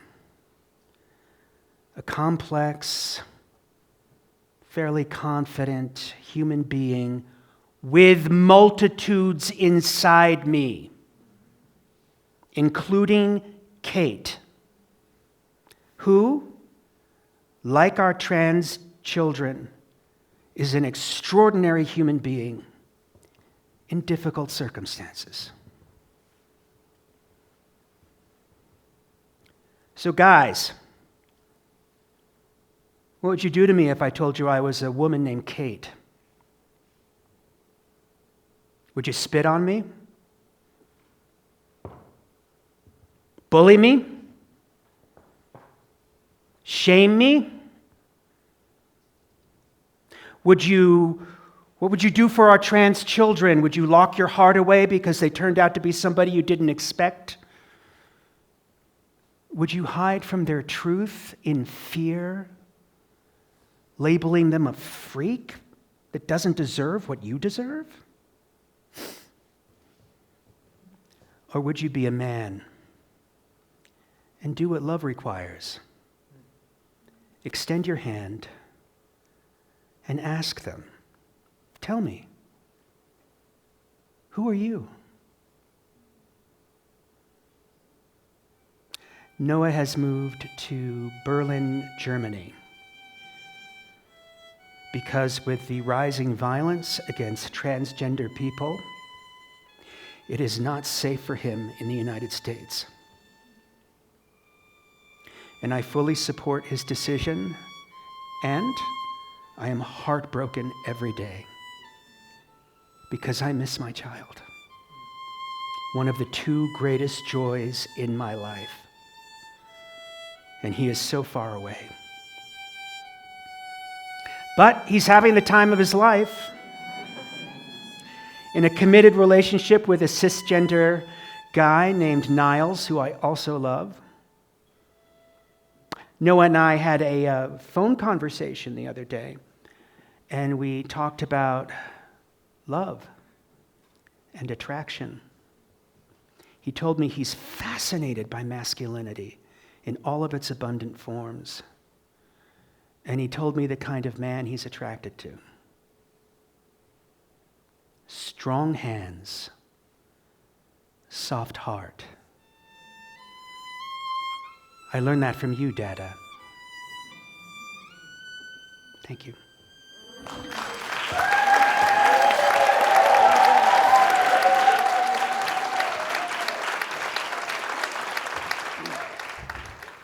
Hi, everybody. My name is Lynn Kuttner. My pronouns are she, her. My piece tonight is titled Glitter, and I am dedicating it to both of my non-binary children. You're over there. I know where you are. And I'm sure they hate me for that.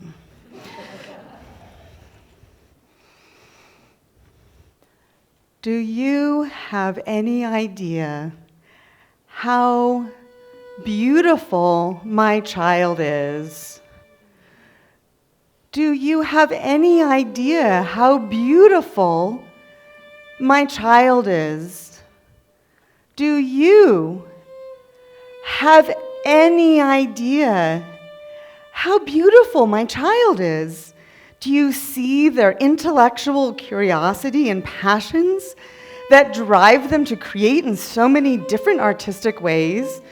Do you see their joy when they're using makeup as a way of expressing their unique identity, swirling through life, literally with rhinestones and glitter and sparkle as they move through the world? Do you see how deeply they care about the world and their friends, using their art and their voice for advocacy and education? Do you see how they work towards inclusion and acceptance for all identities, how they use their own experiences of exclusion and pain to help make sure no others go through similar experiences?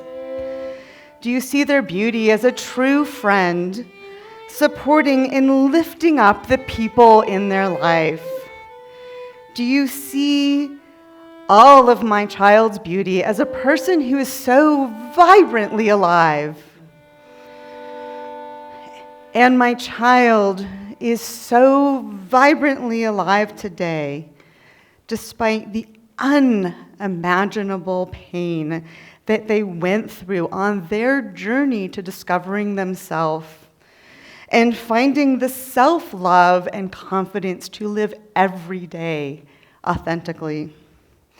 And what is most gratifying to me as a parent is that my college-age child has grown into the sparkling, joyous person, the joyous non-binary person that is the essence of who they were as a tiny toddler before the bullying began. And the bullying began early. I will never forget the day that Sam came home from preschool, crying inconsolably. I could not imagine what had reduced my chatty, bubbling, excited kid to silence and sobbing. As a parent, my first thoughts were some physical challenge, an injury on the playground, the onset of an illness. I kept asking Sam, what happened? Where does it hurt? And I held them and tenderly examined their little 4-year-old limbs. Eventually, Sam, worn out from their full-bodied sobs, found a few halting and hiccuping words. water bottle. Water bottle. My child had been mercilessly teased and bullied and followed around on the playground because their beloved new water bottle, the water bottle they had so joyfully chosen for themselves, was the wrong color. The wrong color water bottle somehow broke the rules that these little preschoolers, barely out of diapers, had already learned about the pink and blue binaries of being a girl or a boy. And yet these gendered color divides, like most ideas of gender binaries and the concepts of masculinity and femininity that are followed as if they were science, are culturally and historically limited and specific. For example, in our Western American culture, the concept of pink is for girls and blue is for boys is a really recent idea, and it was really reinforced by the easy availability of prenatal ultrasounds in the 1970s. And suddenly, parents could be able to figure out the genitals of their child before birth. And the baby industry, they took advantage of this by using clever and very, very aggressive marketing campaigns to get us all to buy. Suddenly, every single thing, every pacifier, every piece of clothing, every crib, needed to follow this pink and blue gender color coding. I mean, who knows what sort of catastrophic thing might happen if a parent dared reuse that pink onesie on a younger sibling with different genitals. I mean, it's like disaster time. Our current ideas of male and female, everything from length of hair to who gets to wear pants or skirts, is so narrowly limited with so many biases, depending on whose cultural norms are deemed acceptable and used as the gold standard by the mysterious mainstream. And these societal norms that are sold and marketed to us as if they were science keep creating and perpetuating narrow gender stereotypes that limit possibilities for all of us and drive even little preschoolers to enforce the rules of the gender game. People often ask me, when did your child know their gender identity? Or when did they transition? And I say, Sam has always just been Sam. They are who they are. It just took them a while to figure out the vocabulary and find words for existing outside of a binary. When there was so little language in the 2000s when they were little, there was no books, there were no films, there were no role models that they could look to and that reflected back their beauty, only broken mirrors that distorted the wonderful Sam that is Sam. And I know very well how few resources there were at the time because I used all of my skills as a researcher to find anything that might help Sam hold on to Sam. And I used all of my love as a parent to affirm, celebrate, and hold my child when they did not know how to hold themselves and their experiences. I constantly strived to interrupt the way Sam increasingly questioned every aspect of their self-identity and left them wondering if they even deserved to exist. The stakes were not just Sam losing the beauty that is Sam, but me losing Sam, the unbearable idea of a world without my child.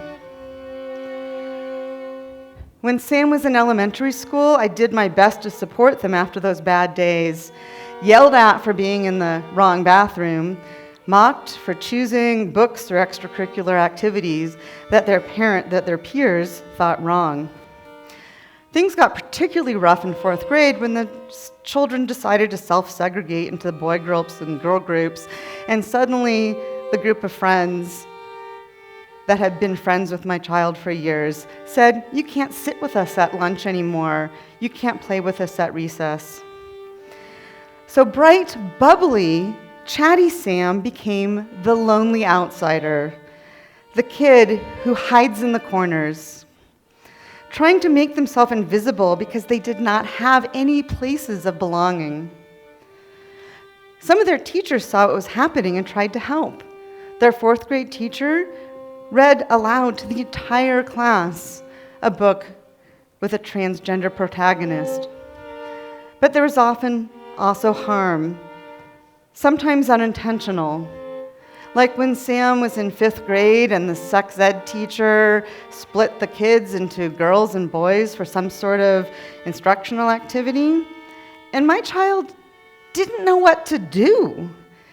My child didn't know the word non-binary back then because I didn't, and the teachers didn't. So Sam panicked, knowing they didn't fit into either category, and concluded they must be some sort of mistake.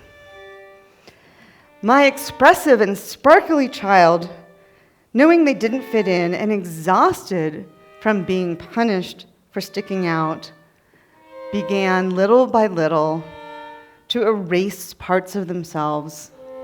Because maybe, just maybe, if they were invisible, they would be safe. It took 10 years for Sam to forge a new path beyond the gender binary. Over those 10 years, I alternated between feeling my powerfulness and powerlessness as a parent, as my child moved tentatively between exploring gender and hiding, bouncing between glimmers of joy and fear. So much fear. I did everything I knew to do as a parent to keep Sam from completely disappearing, scouring the internet for clothes that Sam felt comfortable in and felt like themselves, but not risking sticking out too much, supporting Sam in their hesitant adventures into hairstyles, reading a literal library's worth of books, trying to find books where my child could see themselves that were a mirror to their identity. Going beyond books to blog posts, reading in a blog post terms like gender nonconforming and gender creative from the posts of a mom whose child was really just only a few years older than mine. Staying involved in school policies, navigating gendered school dress codes and environments, supporting Sam enthusiastically when they branched out into their own research, like the time in 5th grade where Sam did for their science fair project an exploration into gender stereotypes. And then when the thespian club at school hosted their Anything Goes talent show, 7th grade Sam decided that they wanted to do a drag performance. And I was their biggest supporter. I drove Sam to all the thrift stores. We found this amazing leopard print dress and even a pair of matching leopard high-heeled boots. Phenomenal. Which meant I got to give lessons, not just how to walk in heels, but how to dance in heels, which is truly an art. And then when Sam, who was just learning to experiment with makeup, needed to get glammed up, I helped them with their makeup, declaring, "More glitter!"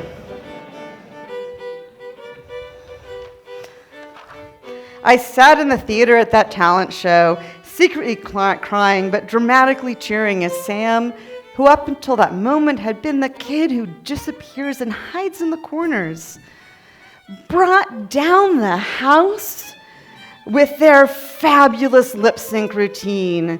There was Sam, once again fully appearing, the shining, creative kid I had given birth to, radiating in their joy, sparkling with confidence because they were finally being publicly celebrated for being themselves.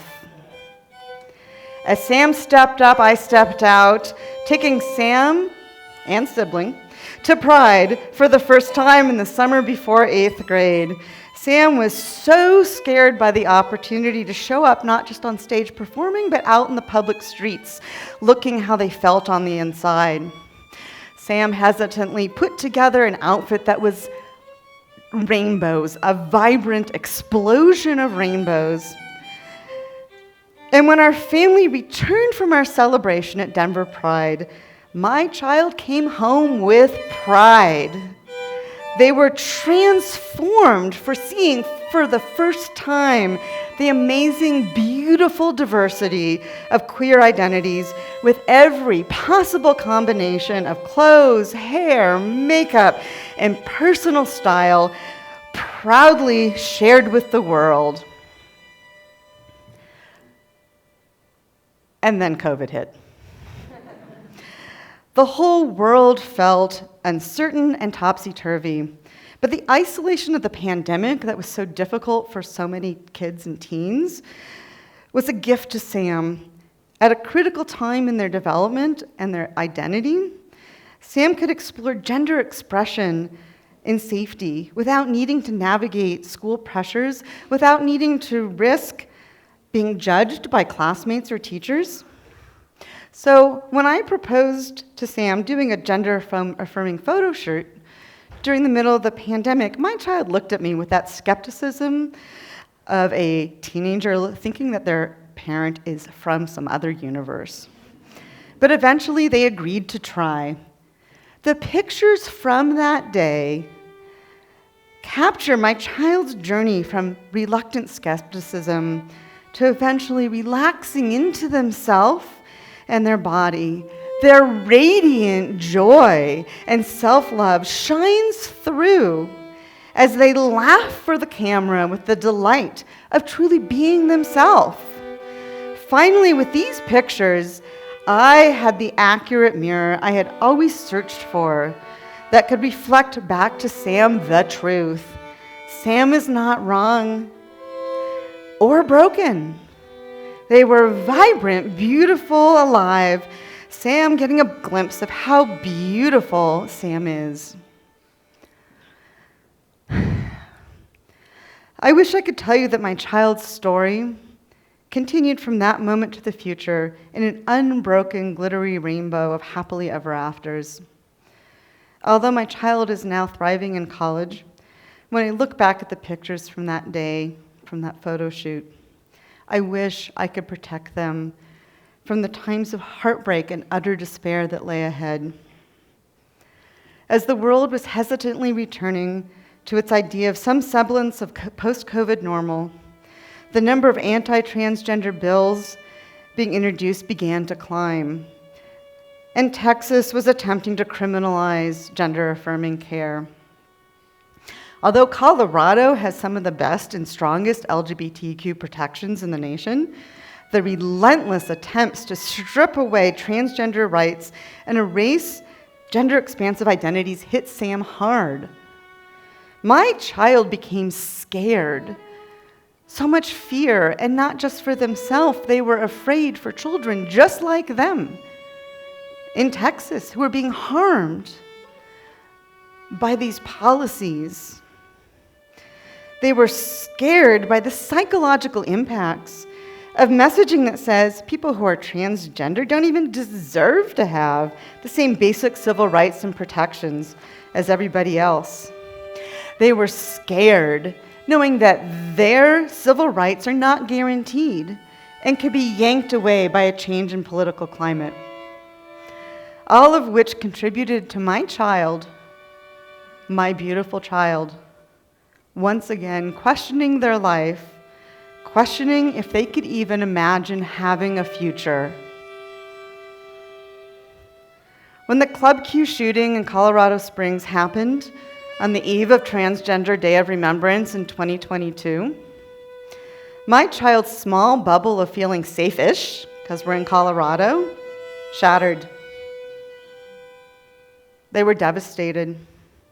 Sam fell apart. What could I do as a parent? The attack was not from preschoolers patrolling the playground or ignorant teachers. These are politicians and people with guns. I offered Sam the small suggestion I had amidst this violence that I hoped might find some anchor. And I said, maybe write some letters. And this small suggestion began the powerful and passionate avalanche of articulate letters that my child wrote to every elected official with an address, from our representative on the city council all the way up to then President Biden and Vice President Harris. And people listened. They responded. And my child was invited to share their story, using their pain to speak for change, not just for themselves, but for the many queer people who are not able to safely use their own voices. My child, my vibrant child, has become an unstoppable force as a public speaker and as an artist activist, fighting for the rights of all queer identities. And that is Sam. But it is just one part of my creative, beautiful child. Their aspirations in life are not to be seen as brave or courageous. They would love to have the privilege of just waking up every day and walking out into the world as their authentic self and not have to worry about their rights or having a passport that reflects their correct gender identity or access to health care or a safe place to go to the bathroom. My child, and all trans and gender expansive people, is just a person like you and me. Not a political statement, not a political movement, not a political pawn. And my child is certainly not an enemy to be attacked by politicians or on the playground. Right now, it feels so bleak with the relentless onslaught of legislative and federal government threats. It does, but Sam has not lost Sam, and I have not lost Sam, and all parents know what it means to have your child alive, breathing and loving themselves. So because of Sam, I have hope. Because all of these amazing parents who have shared their stories with us tonight, I have hope. Because of each and every one of you in the audience who will speak up and step up, I have hope. Sometimes activism looks like writing letters and public speaking, but more often, activism looks like everyday, simple activities, actions of humanity, using people's correct names and pronouns, making sure that there are gender-neutral bathrooms in schools and public spaces, striving towards gender-neutral language, educating parents and teachers why it's a really, really bad idea to take that school field trip to like Texas or Florida because, bathroom laws, not a good idea. And being an educated voter and encouraging all of your friends and families to vote to support trans rights, and why those anti-trans ballot measures are so dangerous. Please help me help us create a world in which all of our children can wake up every day feeling safe, loved, and like they have an unlimited potential for their future. A future without fear of being persecuted or attacked just for being themselves. A future where they can run free, sparkling and spinning through life. Do you know how beautiful our children are. They are worth the fight.